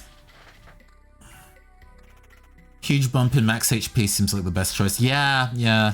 A thing that I've been rather cautious of, I think, in how I've been playing so far is that the mountains and rocks are what give you bonus max HP, which is great, but every 10 rocks or mountains you put down spawns a goblin camp. Now, goblin camps suck in that they spawn enemies really, really quickly, and they all have ridiculous attack speed. However, we are currently now working in a kind of circumstance where that's worse max HP, so I'm not too fussed about that. Critical damage increases may be worth it for the... what, 100 drop in health? No, that's not worth it. Yeah, we're good. Yeah, goblins can be a massive pain. But we are actually working on a build where if we're fighting lots of enemies at once, we get sweet advantages out of it. So maybe engineering those circumstances where we are fighting a ton of gobbos is actually not a terrible idea. Although the fact that I've gotten all of these wheat fields and no towns is actually really annoying.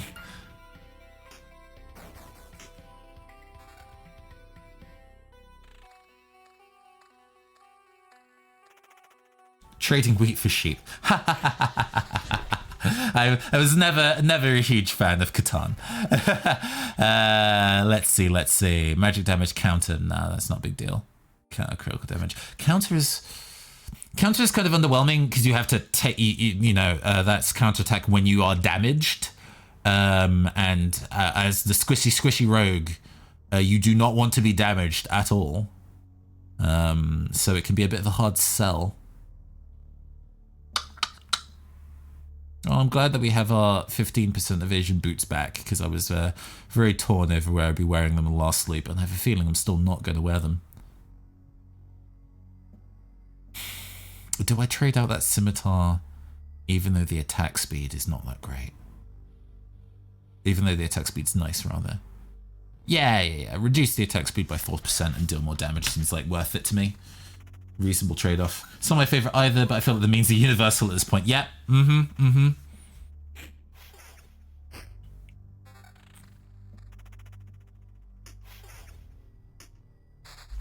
Okay, spiders. Spiders are good. Spiders are very easy to kill, but they also summon a ton of things, and we want to fight a ton of things. Oh, we have a village, finally. Another village is very, very good. We want that. Where do we want that? We don't want too many, because they also spawn, like, difficult... they can spawn... Oh, they spawn bandit camps, which is not great. Not great, not ideal. We can fudge that, though. So... yeah, this is a reasonable thing to explain. So when bandit camps appear, they are always adjacent to the tile that the village is on, right? So if I put it here, the bandit camp could either appear here or here, meaning that if I put something here and something here, there is no space for the bandit camp to spawn. So if I can't put a meadow there. Damn, rude. I will, however, put a lantern here. And then when I get something else that can sit off the field, I will put it there, and then there'll be nowhere for the bandit camp to spawn, and we can get away with it. Scot-free.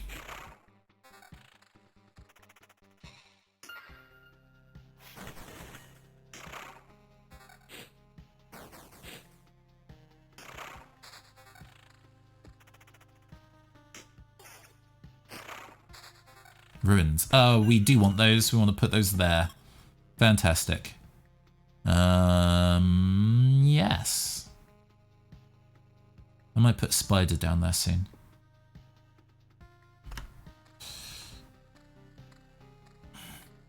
Actually, let's not waste the fact that we have meadows sitting. Fantastic.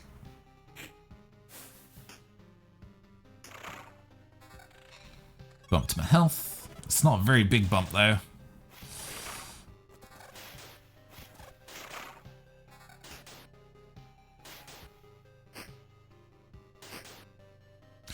Oh, this dog is giving me stress. There we go.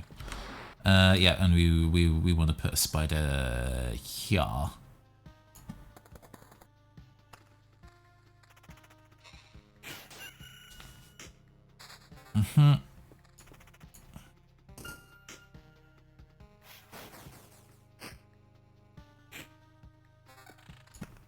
We're currently reasonably survivable. 29% evasion is not amazing.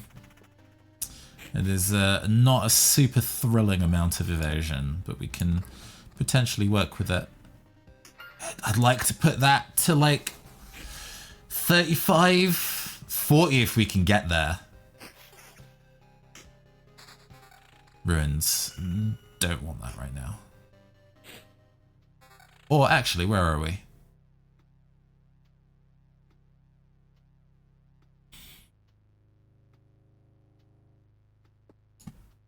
Here is fine. Because you can't have an attack on the thing before.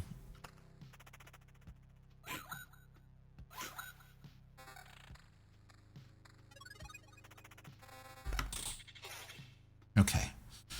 Better stuff. Oh, way better stuff, actually. Let's see. Evasion bonus 8%. Yes, please.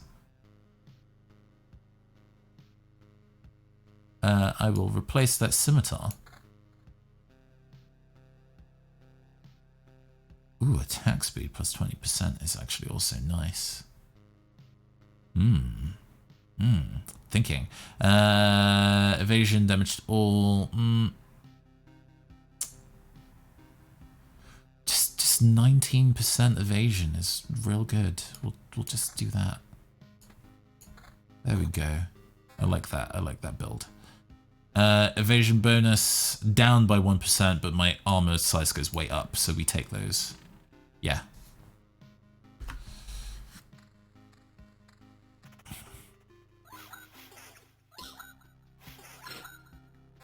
Ooh, level up. Fantastic.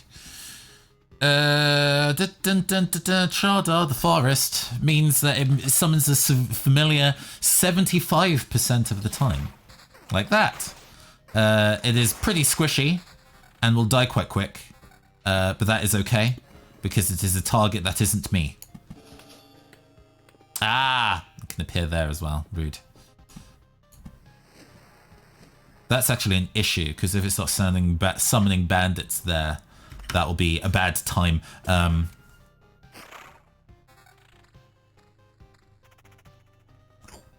See, I half knew the strat. If I full... Oh, perfect. Bye.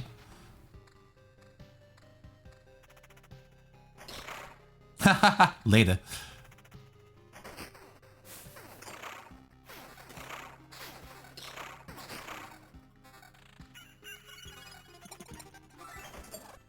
Well, we're getting some good stuff now.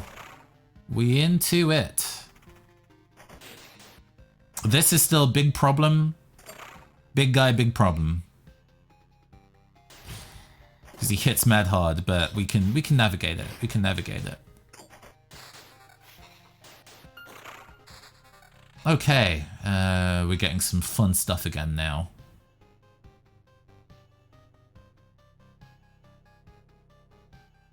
What do I want to do here? I can make myself another blood grove, but I need to kind of decide where the best place to put it is.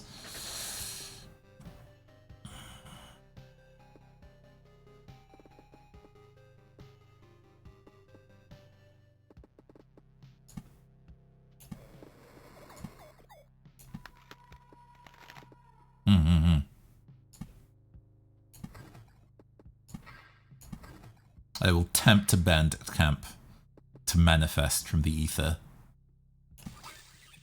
Yeah, at this point I'm not going to wait for another one of those to appear. That's just going to be what it is. Yeah, that's a perfect place for it, actually. Heck yeah.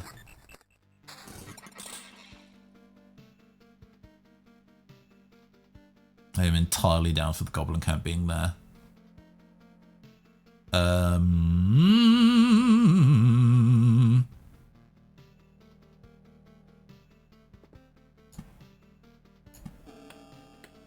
Okay.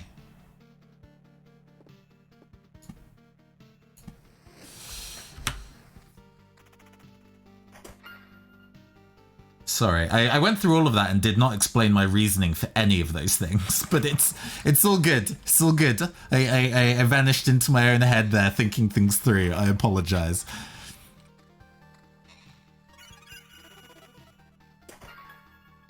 But we're rapidly approaching 40% evasion.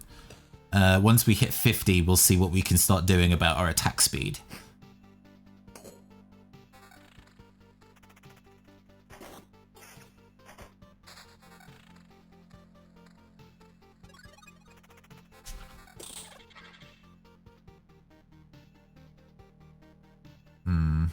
Nope. Nope. Equal, but with bigger attack speed. Yeah, we take... Oh, what's these level 10 boots do? Worse evasion. Absolutely not. All dodging all the time. Yes, yes, yes. Okay. I'm pretty happy with this spread. We do not really care about counter.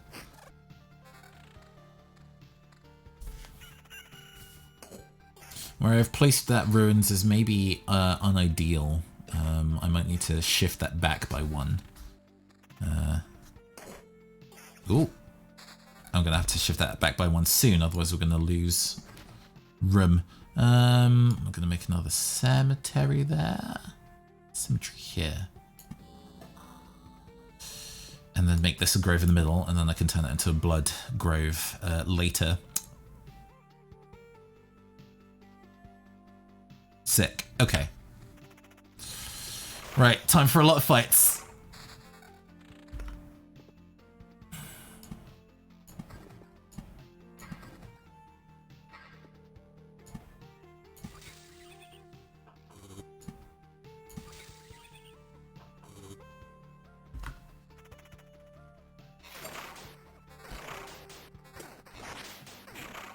Man, our DPS with the wolf is actually really nice.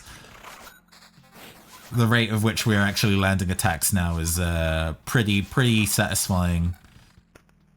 And now it's just a process of making sure that we don't waste it.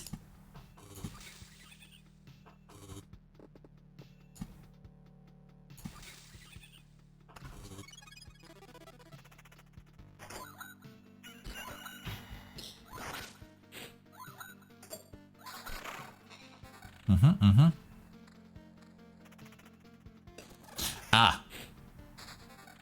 So these things will snipe from the tile behind. So if there is something on the tile before it and that attacks you, they'll be in the background trying to hit you, and actually they hit really hard. So it's in your best interests to make sure that the space before it cannot have an enemy on it or is otherwise clear.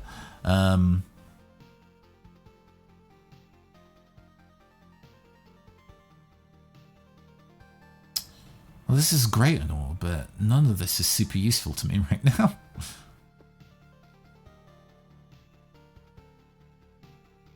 I can put a spider here. We're still keeping decent pace in terms of keeping ourselves healthy. More sustainability would be nice.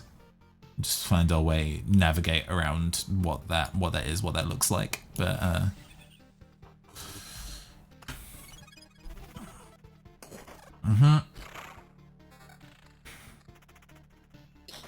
because yeah, now that we're in the circumstance where we're getting the bonus rewards for fighting more than 3 or more enemies at once, we are now getting we're only like what, halfway through the walk, and we've already got 30 like trophies. So number of trophies to exchange for rewards in camp. So it will definitely give us a really large number of options to work with now, which is what we want. Oh, ding. I mean, that's pretty good.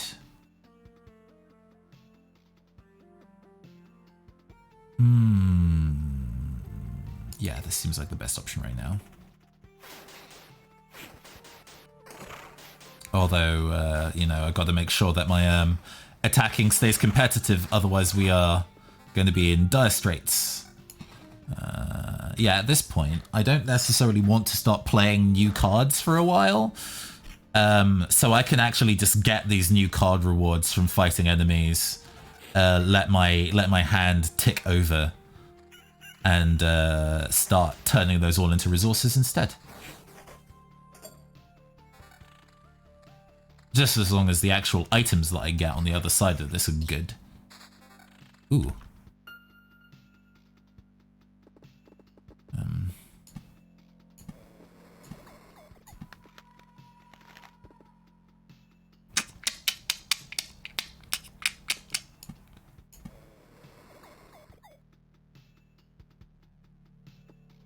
I can put Gross on the other side of that, that's fine.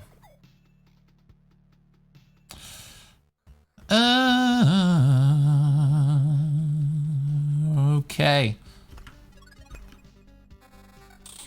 Oh, look at those items. Level 12 items. Looking good, looking good. Max HP, 1008 health. Oh, yeah. Attack speed is... Well, I want the evasion. Evasion bonus is slightly less. Magic damage up. Oh, neither of those are particularly great. A disgusting amount of attack speed, and I lose 9% evasion. I'm at 38% right now. Let's see what the other stuff gets me. Otherwise, this is looking like a pretty solid option.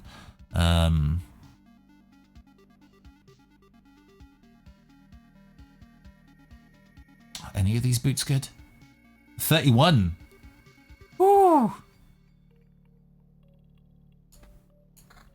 Well, that pushes our evasion to 50%. We dodge half of every attack we receive now. And I might drop that to 41. Just so I can have some disgusting attack speed. And a lot of health. Yeah. Because that puts our attack speed at 53% and our evasion at 39%. So that's actually really nice. I'm quite happy with that. Oh, damn it, my damage output isn't amazing though.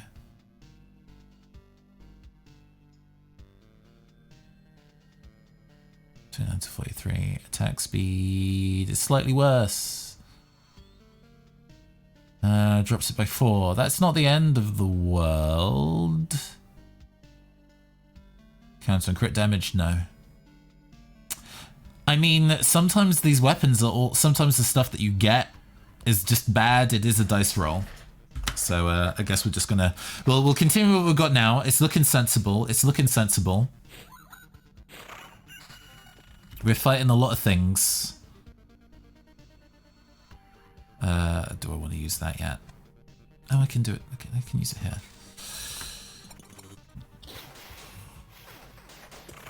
I love the circumstances where I'm like fighting 3-4 enemies at once. There we go.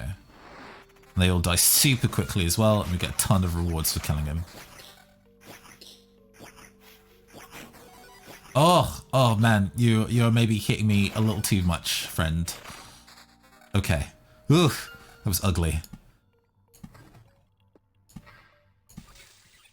I was not a fan of that. Oh, that chunked through my health. I think next Oblivion I might have to specifically remove that camp, because that's not the one. Not the one. I mean, if it's only circumstances like that that are putting big pressure on me, I'm not exactly in a bad position, but that was way more damage than I wanted to take. Maybe I should have kept the 50% evasion rate. Shit.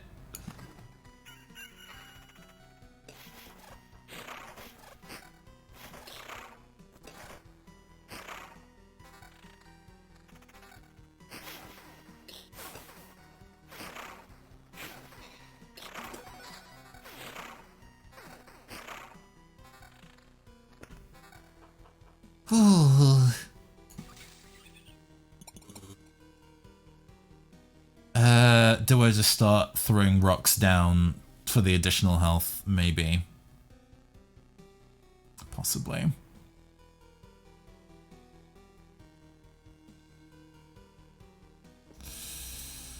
I could also do this, actually. Yeah, made another bandit camp, but that's okay. At this point, that's actually less of a problem.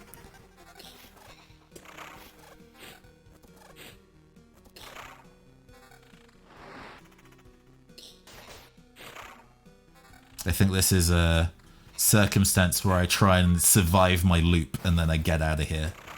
Because we've come away with a lot of cool stuff. It would definitely be a shame to die here when we've got so much cool stuff.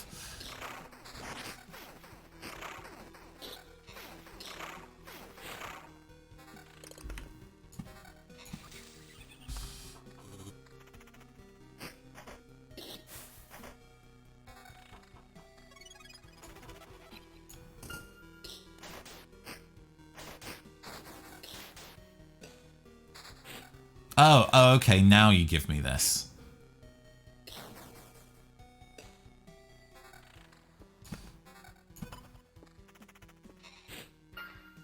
One, two, three, four, five. I don't have 9 yet. I might be able to force 9.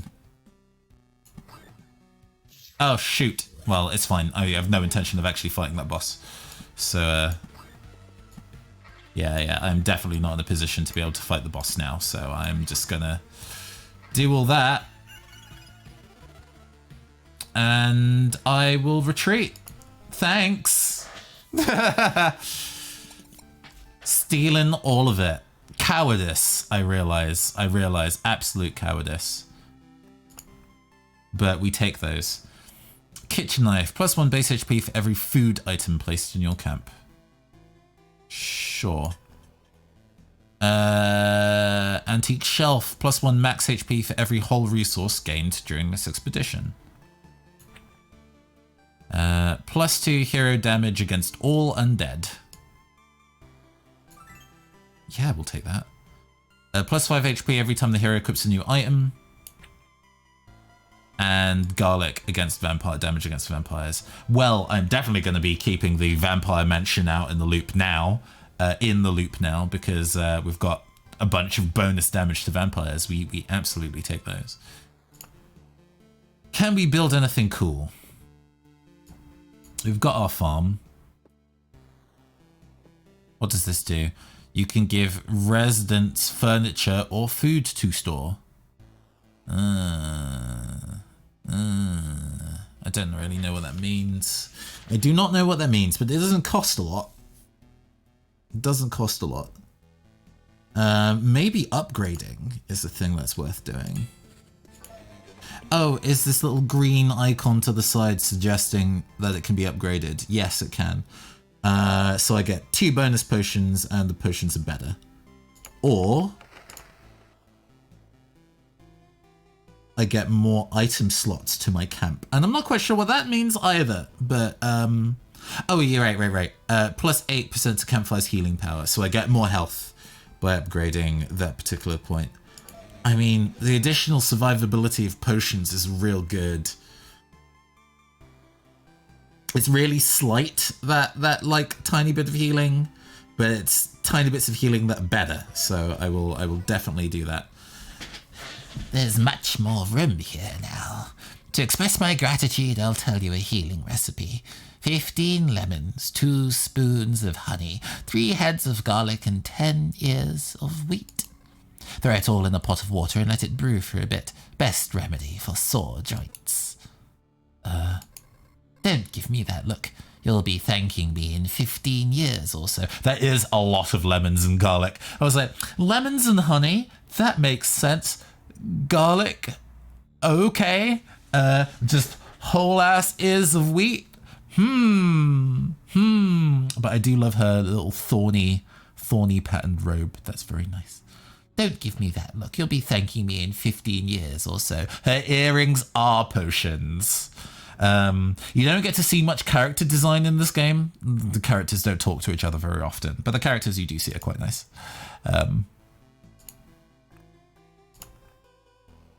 Ooh, okay, all right. Big stretch. Let's edit our deck, shall we? So we definitely do want Vampire Mention. I don't think I want ruins.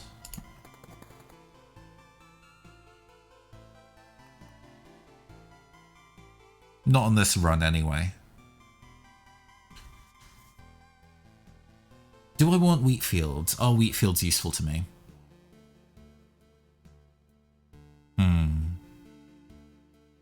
Sure. Okay. Let's go and try. Let's go and try this. We have a whole bunch of effects that mean we do bonus damage to the undead. So the vampires and zombies and skeletons should be eating shit quite rapidly. So we'll see how we do. Do I do this with the warrior or the rogue? I understand the warrior's build a bit more, and he's a bit more survivable. So let's do the warrior first. Because I'm actually yet to beat the game with the warrior, and that winds me up just a teeny tiny bit. So we can now carry 5 potions, and the potions are better. Useless.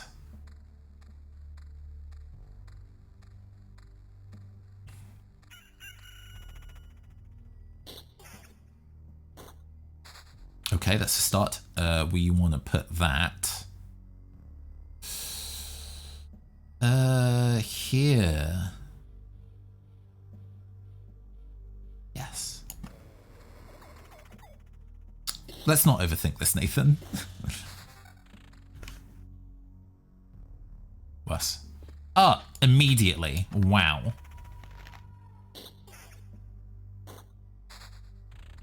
Okay. We are going to use the left side to build our max HP rocks. We are going to put a spider cocoon here. Here. Yes.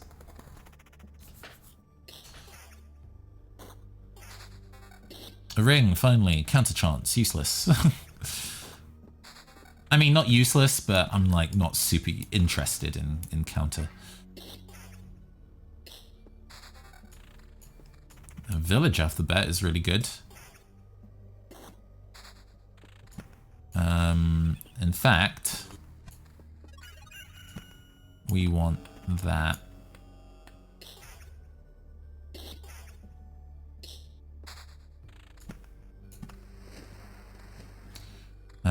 Do I want to turn this into a vampire fuck palace? Yes. Hold on.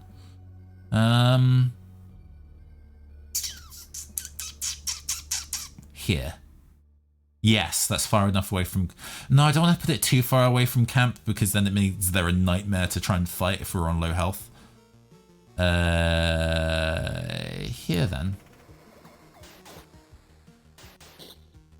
Is this sword actually any better? No, it's not. Yeah, I didn't think so. But we're already getting dividends from our first blood grove, so we're making it happen. We're making it work.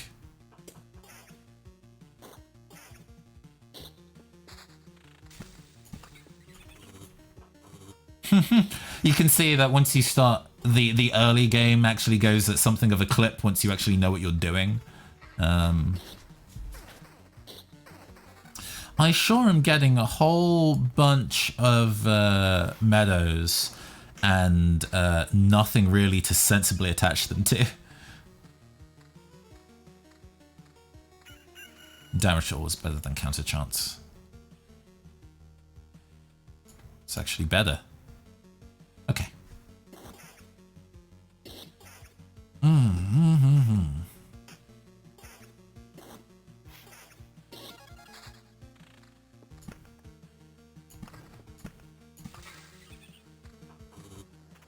We're making this work. We're making this happen. Yes, perfect. But I do not have a...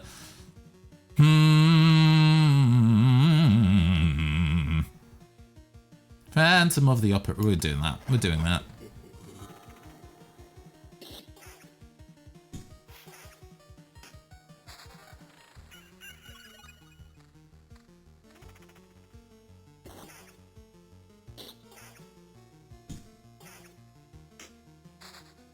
Oh, perfect. And then I can put another There. There. Ah, this will cause a bandit camp to spawn though, so I have to be really careful about where I put things. I will wait on making another. Oh man, these ones are not going down easy. Oh, that's good. I'm having to use my potions already, and that's unideal. Okay. Mountain range. I don't have an Oblivion yet either, which is also not great.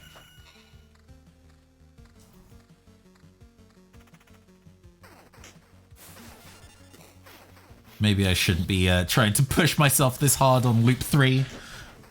Yeah. My health is being absolutely chunked through.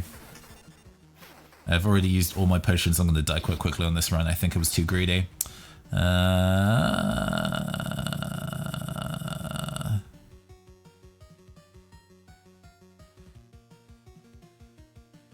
Then we want this.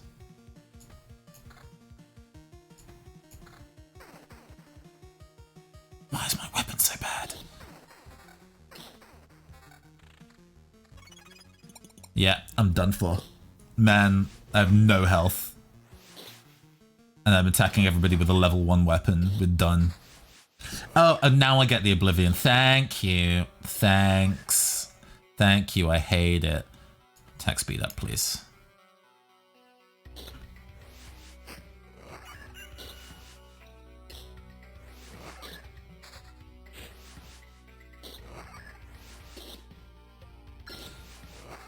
Oh, is there anything I can actually use to...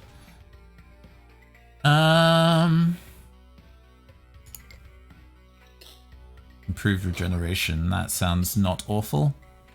Okay, so I can do 2 things here. I can make a mountain, which makes a goblin camp, and then I immediately get rid of it.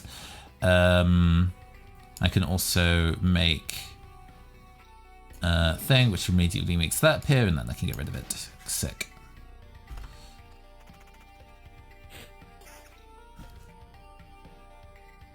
Free jump per second and evasion. I need the evasion really badly. Yeah.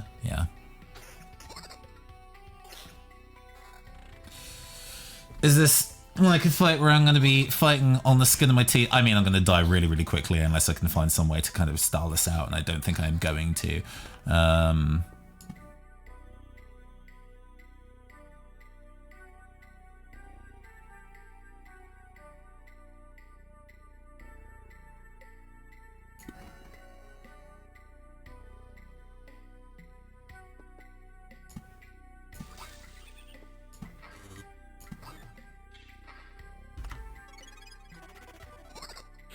We are definitely skin of our teething it here. Look how low my health is. Like, if all I'm doing is fighting slimes, I should be able to kind of get on the other side of this without completely ruining myself. But the fact that I'm still hitting for only 4 to 6 damage because they refuse to give me a better weapon is a bad, bad time. Vampirism is really important right now.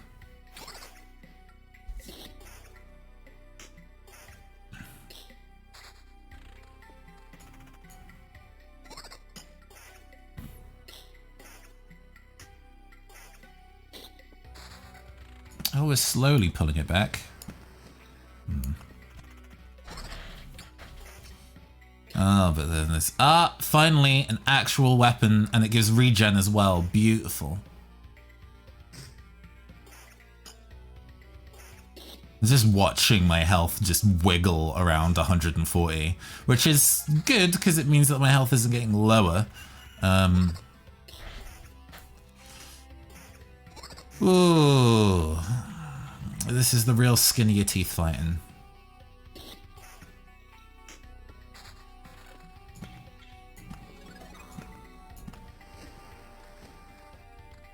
Oh man.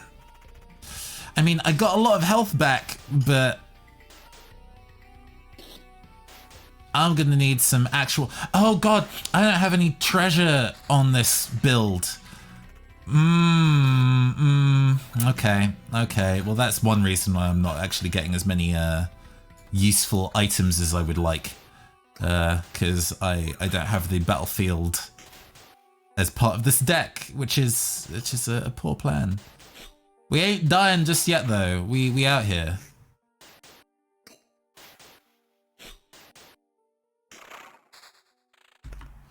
Okay, okay, okay.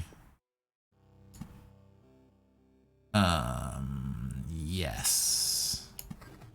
I need a grove really badly, so this can become something I can exploit sensibly.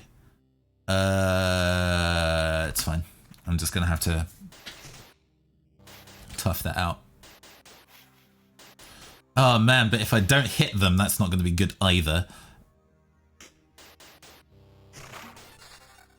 Ooh, this sounds good. Yes, stuff, anything. I beg of you. Right. Actually, opening this treasury is probably going to be the plan. I can't really wait until I get another treasury first. Yeah. Oh, and then there's a treasury inside it. Thank you. Actual weapons.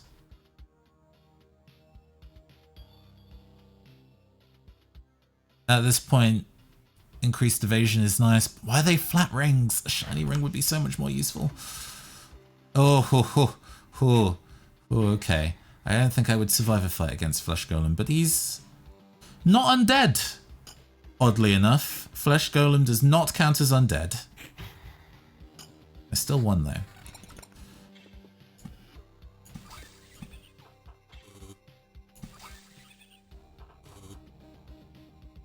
Evasion and vampirism. Beautiful. Want that. And this too. Fantastic. Okay. Maybe I have something more of a fighting chance now. All I need is a Grove card.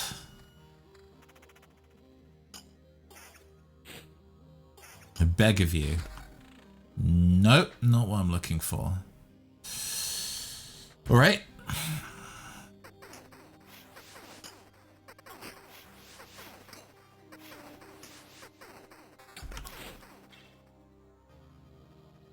Yes, we'll take that. Fire vampirism, luring my evasion some more. We'll see.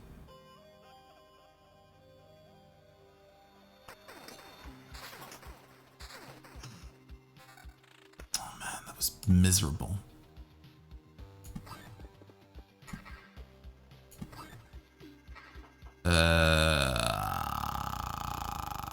Yeah.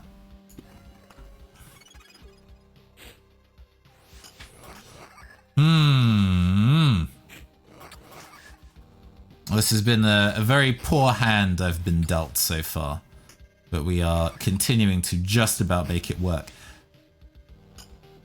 At the very least, I'm dealing way more damage to vampires, and those fights are going slightly faster, but I need more survivability than I currently do. 22% evasion is not bad at currently where we are, I think. But I'm still kind of like, ooh, flying by the seat of my pants energy here. Just waiting for the right card to draw more than anything else. Okay, we've got a full hand, so I'm going to have to start getting rid of some stuff. Spiders are easy enough to kill, so we can put one there. We do want to fight cemeteries.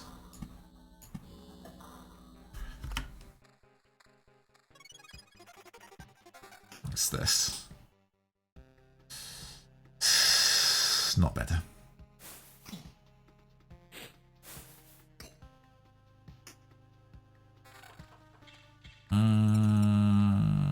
Neither of those better.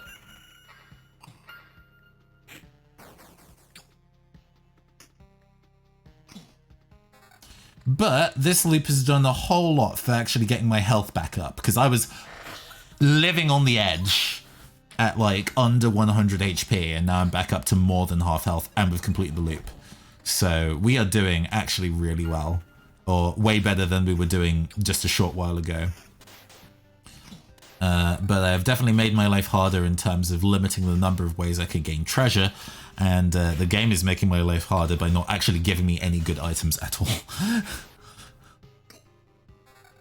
God. Yeah, we're still just gonna have to start building that out. Goblins, yep. I'm praying for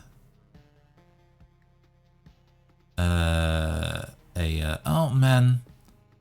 I mean, that's already been looked after. I don't need to do anything there yet. Really, if nothing else, I can put a vampire mansion there. Yeah. Oh.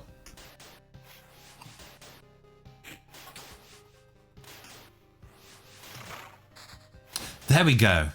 We have a grove.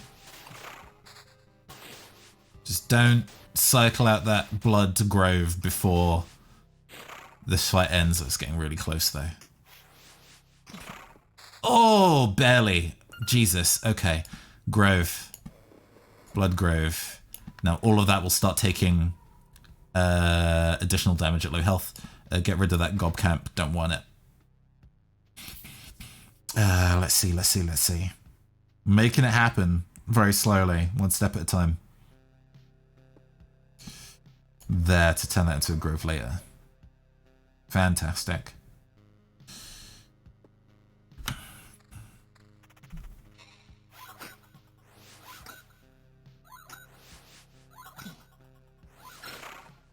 Hey, level up, sick. Defense increased after every loop. Sounds very, very good. We do want that. So I'm realizing that I'm like covering my hand over my mouth with sheer concern and every so often, and it is obviously blocking me from being heard on the mic properly. I apologize. None of this is amazing. Like, the regen is alright. It's definitely better than the regen I have on this, but the evasion is far more important. Yeah. Yeah, alright.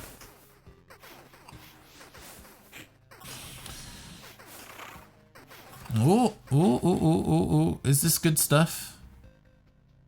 It is mediocre stuff. Okay. Good sword?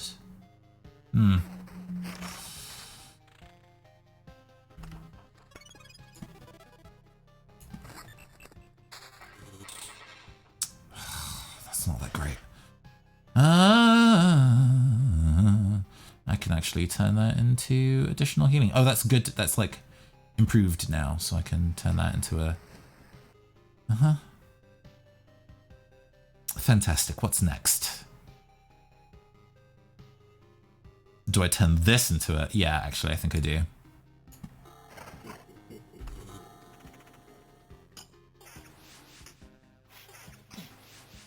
Now dealing with vampires is no longer a huge issue with how we're building ourselves.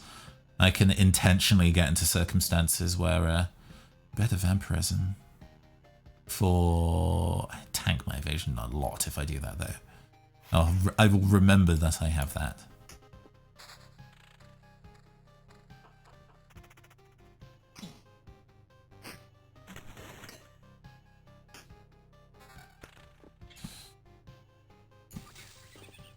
Actually, I can start putting these up here. There we go. I mean, damage to all side effects would also be good, but nah.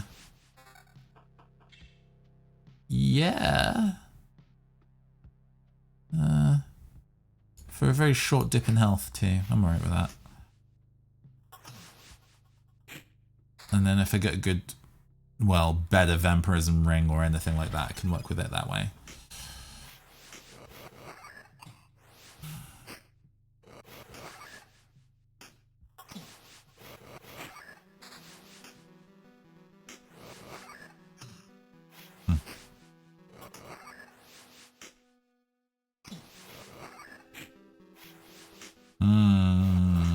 fight is slow going. My damage output is not amazing.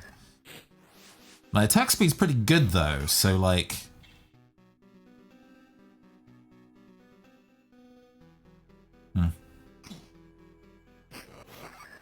I'll continue to put that at the forefront just in case. Alright, alright, alright.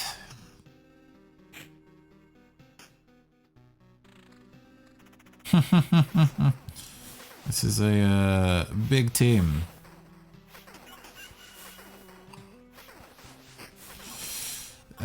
Yeah, this is requiring me to use my potions, so this is clearly too spicy for me to actually sensibly deal with, but we're getting there. If I can get the damage output where I can actually take this on and it won't be miserable anymore, then I think we'll be set, but it just requires me to actually have the damage output where I need it to, and it's continuing to not perform in the way that I would quite like. More damage, please. Oh, that's actually really good. Yeah, so we're gonna definitely do that. We are definitely going to take this and limit the number of things that can spawn on that space, because that's getting silly. All right.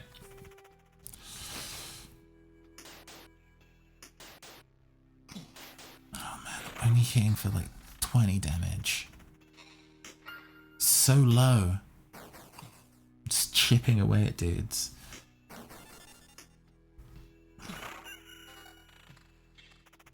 Oh, we take that. I know it drops. That's going to drop my attack speed, but the additional evasion is going to be necessary to not eat all of the poop. What's this? Attack speed regen. Oh, way better attack speed and decent regen. Okay, we take those. Actually good armor? No.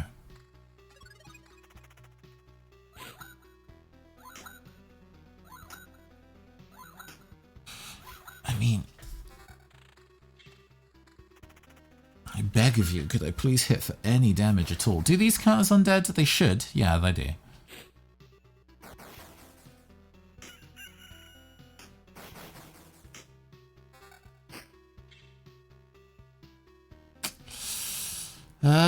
Swapping evasion for vampirism here. Don't want to do that.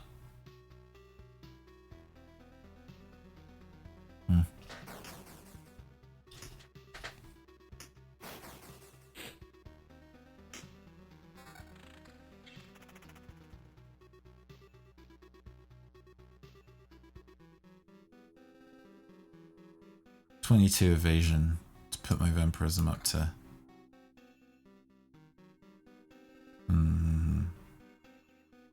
All right. Minute amounts of additional health upon dealing damage, but that's fine.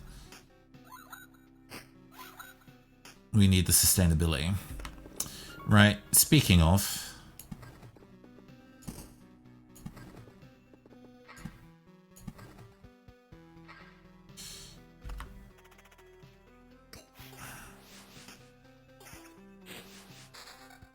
Oh, okay, treasury. Fantastic.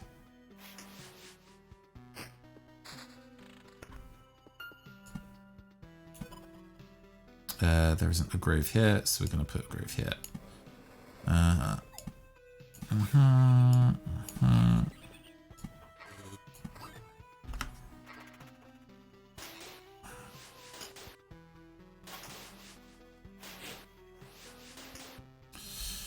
Oh boy. I mean, it's just raw damage at this point. I'm gonna have to. My weapon is way too low, even if the stats was something I wanted. Nah, I'm dealing actual damage. Yeah, there we go.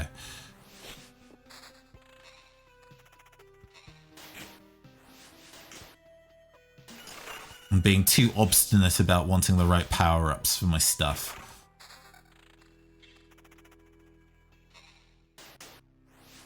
Yeah, these fights are going a lot quicker, although that meat golem is a problem. 17.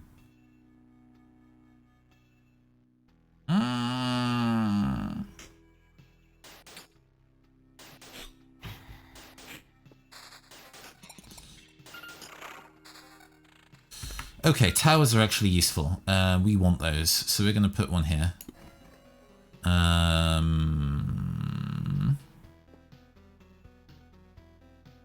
We're also going to put one here. Fantastic. This maybe makes my chances of not biting it a little smoother. Where are we at right now? Where am I? Oh, just, yeah.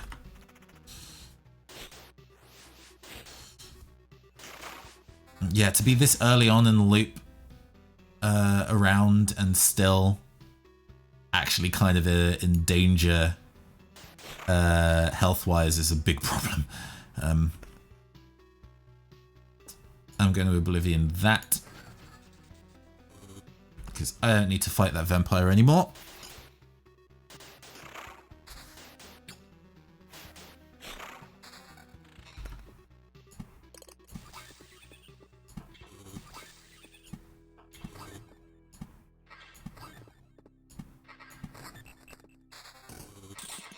Okay, is any of this good? Yeah, that's better.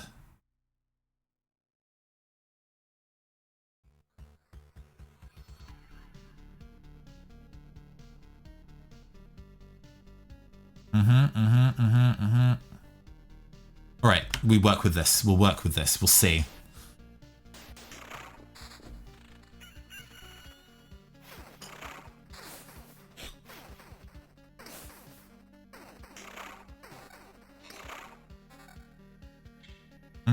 Attack speed and the damage is actually worth considering. Worth considering. Not gonna use it just yet.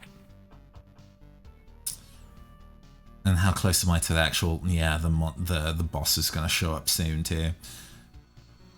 At the level of health I'm at, there's no way I can fight it. It's definitely a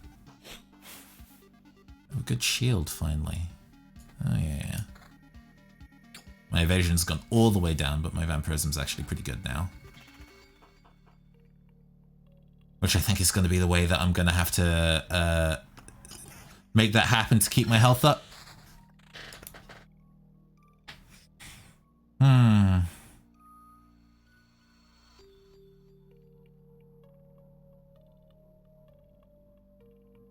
Yeah, this is the strat.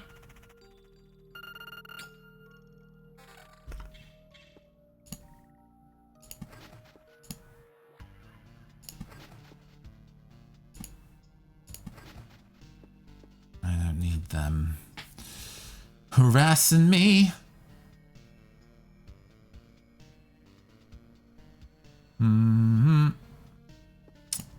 That's just making my life difficult, so I'm going to remove that for now.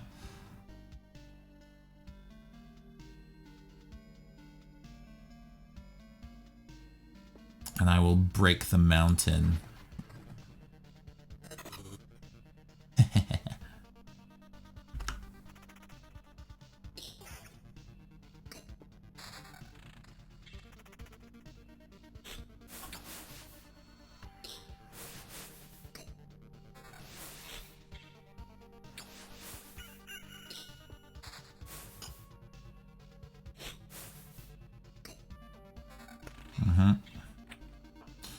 Getting some stuff. Armor regen, not really worth it. Now that my health is actually pretty good, I can start speccing back into evasion again. The ebb and flow between the two stats. Build this, destroy that. This becomes a mountain instead. I get a bunch of things.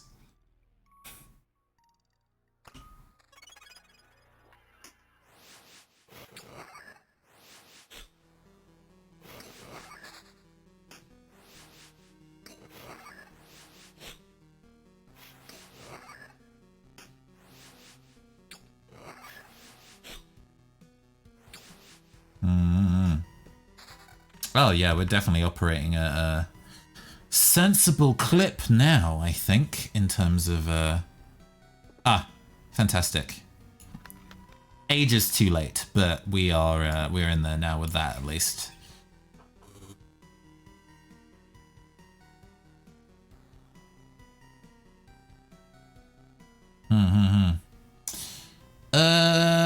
Yes, let's see. Demonstrator, not... Okay. Hell, the spiders! Oh, another Oblivion, thank you. Oh, ooh, okay. So we are going to Oblivion that to break it. I'm gonna build this back up. We're gonna destroy that. Destroy that and put this in. So many. Ah. Actually, how many of 20 charges to make a full metamorphosis? Okay.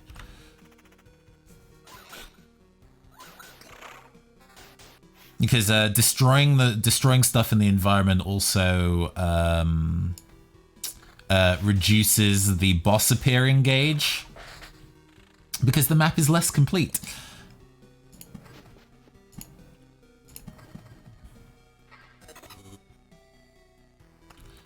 So you can use it to kind of stall out the arrival of the boss, which can be super useful.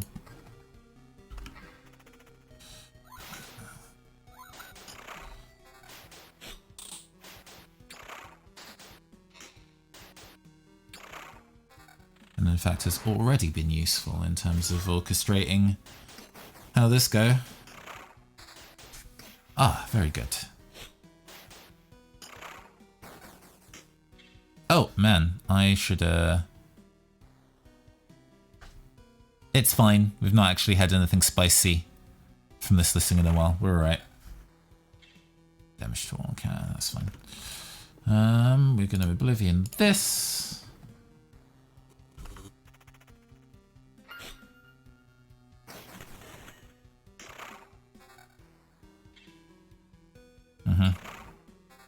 Oh!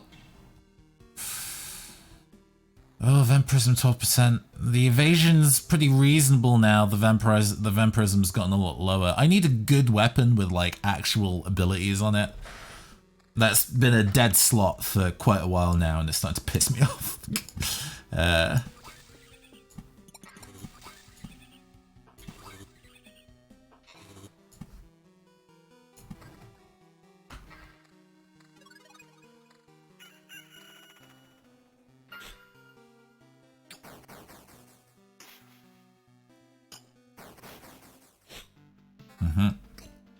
Ooh. Magic damage is not really... I mean, it's a bonus 13 on top of what it's already doing, so that is actually already a better weapon. Yeah, we'll switch that out. There we go.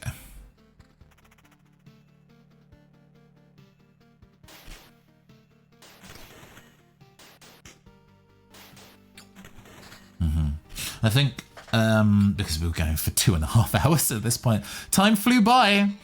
That's what I was saying. Like, you start and then you're like, oh, where did all the time go? I spent that all in the puzzle hole. So yeah, however this last round turns out, and I do recognize that I am stalling slightly, we will call it after we finish this particular expedition.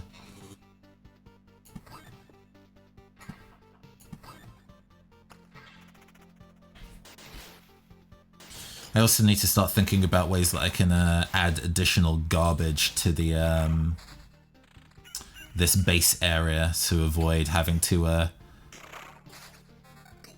fight our big boss man with too many things.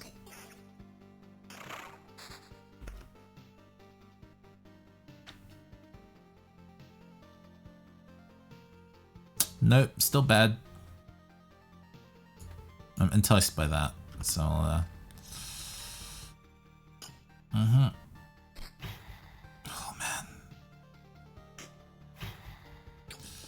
Oh, love it when I do. Oh, yes. Good stuff. Let's see. Counter. Vamp and the same amount of damage. That's what we want. That's what we want to see. That's what we want to see. Hell yeah. We're now healing 26% of the damage that we deal, which is good. It's more than a quarter. Do I want to push that further at the cost of evasion? Not really. No, we're alright for now. But there's another... I'm gonna have to start thinning the deck out again, which I will do now. Oh, I can do this without actually having to, Yeah, hell yes. Right.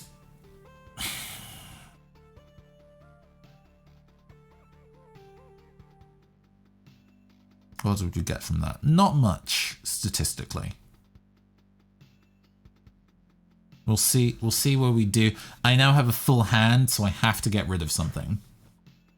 Otherwise I'll stop losing my oblivions, and I really don't want that. So we're gonna have to do a little bit of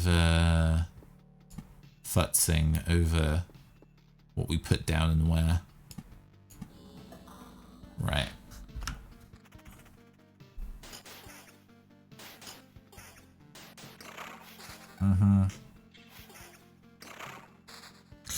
Hands full again. Well, that's just going to be the way it is. I don't think this is going to be a fighting the boss run. I think this is fighting all the enemies on the loop to get a bunch of stuff.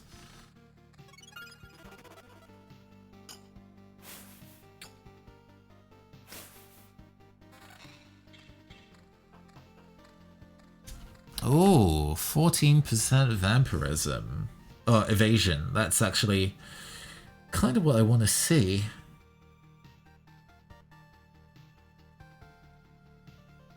With the regen. Because vamp is less important at this point. I just don't want to die. We've got ourselves at really high health now. So I'm less concerned about how much damage I'm recovering and so much damage I'm dodging now is what I'm focusing on. That shield is so mediocre and I would love a better one. Alright.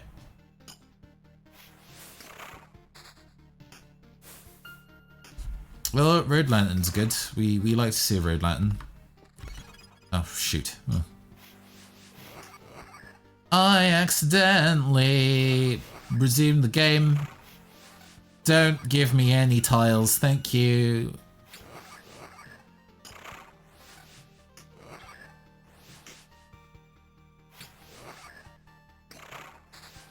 Aha! Yes, good. Right, this is just gonna how it's gonna be. We're gonna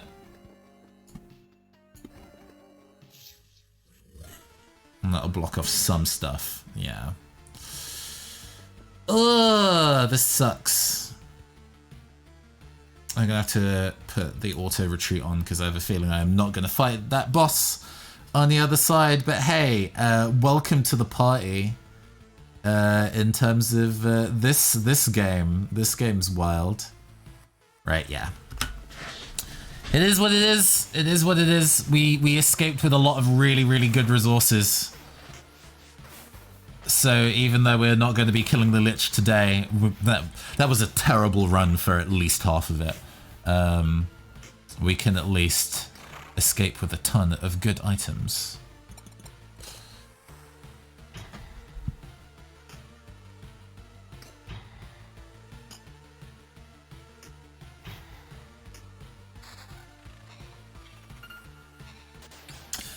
The thing is, though, in watching, because I got into getting this, playing this off watching Vinny Vinesauce play the game, and he's played a lot of roguelikes, but also kind of professes to not really thinking things through. But he was able to beat one of the bosses without actually having to wait too long in terms of playing. So it kind of felt, you know, pretty achievable. If difficult, by kind of like, oh, you know, these are difficult fights, but you can kind of still manage something impressive on 13%, but it's regen. I mean, that's actually kind of an improvement in a way. Yeah, watching him kind of play it, being like, oh, you know, I can do it too. Not to say that I'm necessarily smarter than him, but he's definitely a benchmark for hard puzzle games, I think, or like logistics games. But I think fighting bosses in this make me go like, oh, I don't think I can do that. No. Weird that this has proved to be challenging in a way that other roguelikes are also challenging, but feel much more grokkable. Oh, you dropped a lot of interesting stuff. All right. All right.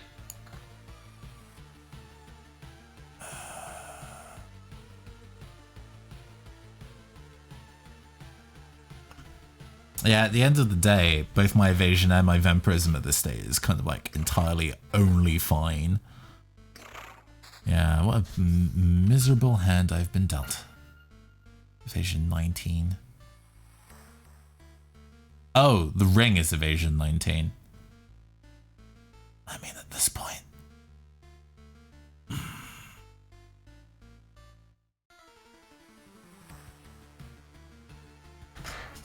Excuse me.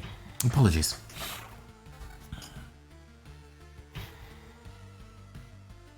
Nope.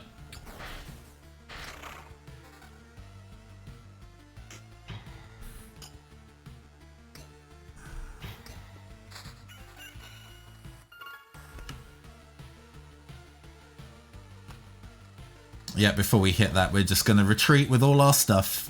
I am not going to go fight that boss and get my ass kicked. Not today. Not today. Nothing can be upgraded. Can anything be built? We can build the smelter. We can build the intel center. Or the crypt. Crypt unlocks necromancer.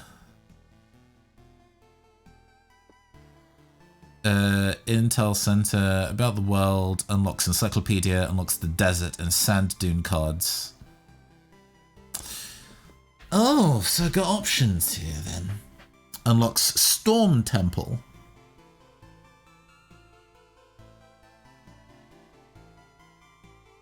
Unlocks Arsenal Golden Card if the Intel Center is built.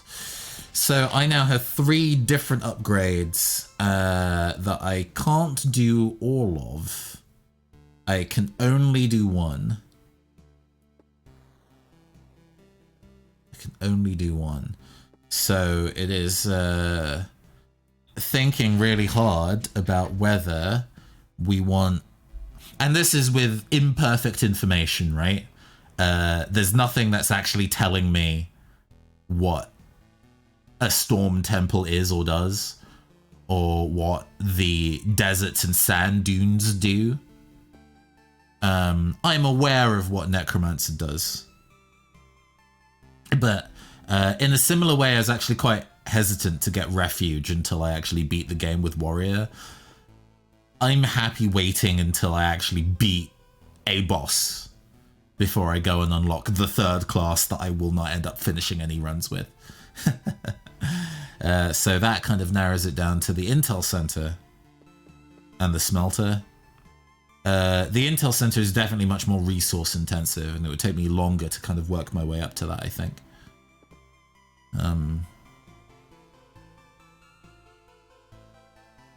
Intel.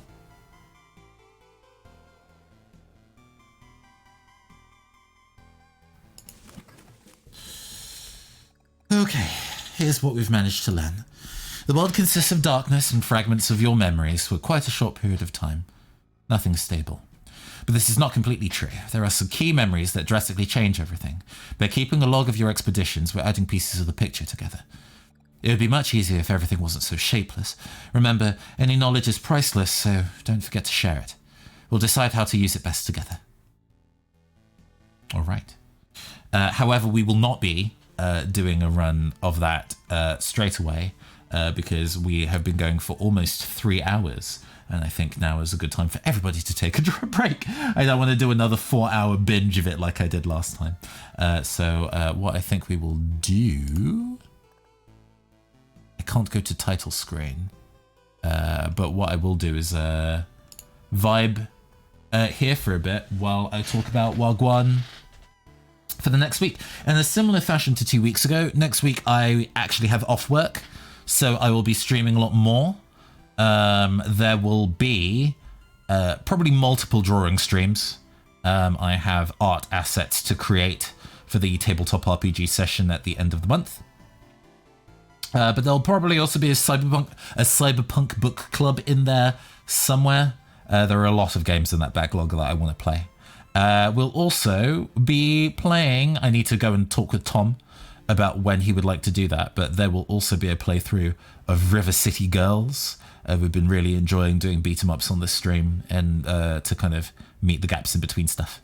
And River City Girls is definitely on my list of games to play, especially after really enjoying working our way through Scott Pilgrim, because they have the same kind of basis in River City games. So I'll be looking forward to doing both of those. If you want to kind of keep up on the stuff that we are doing as it happens, you can follow me at the at Phantom Arts Ent. I will put the link to that in the doobly-doo right now, so you can go and see all the stuff that we are working on in future.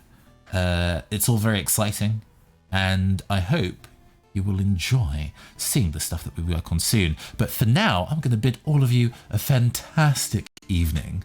Until next time, goodbye.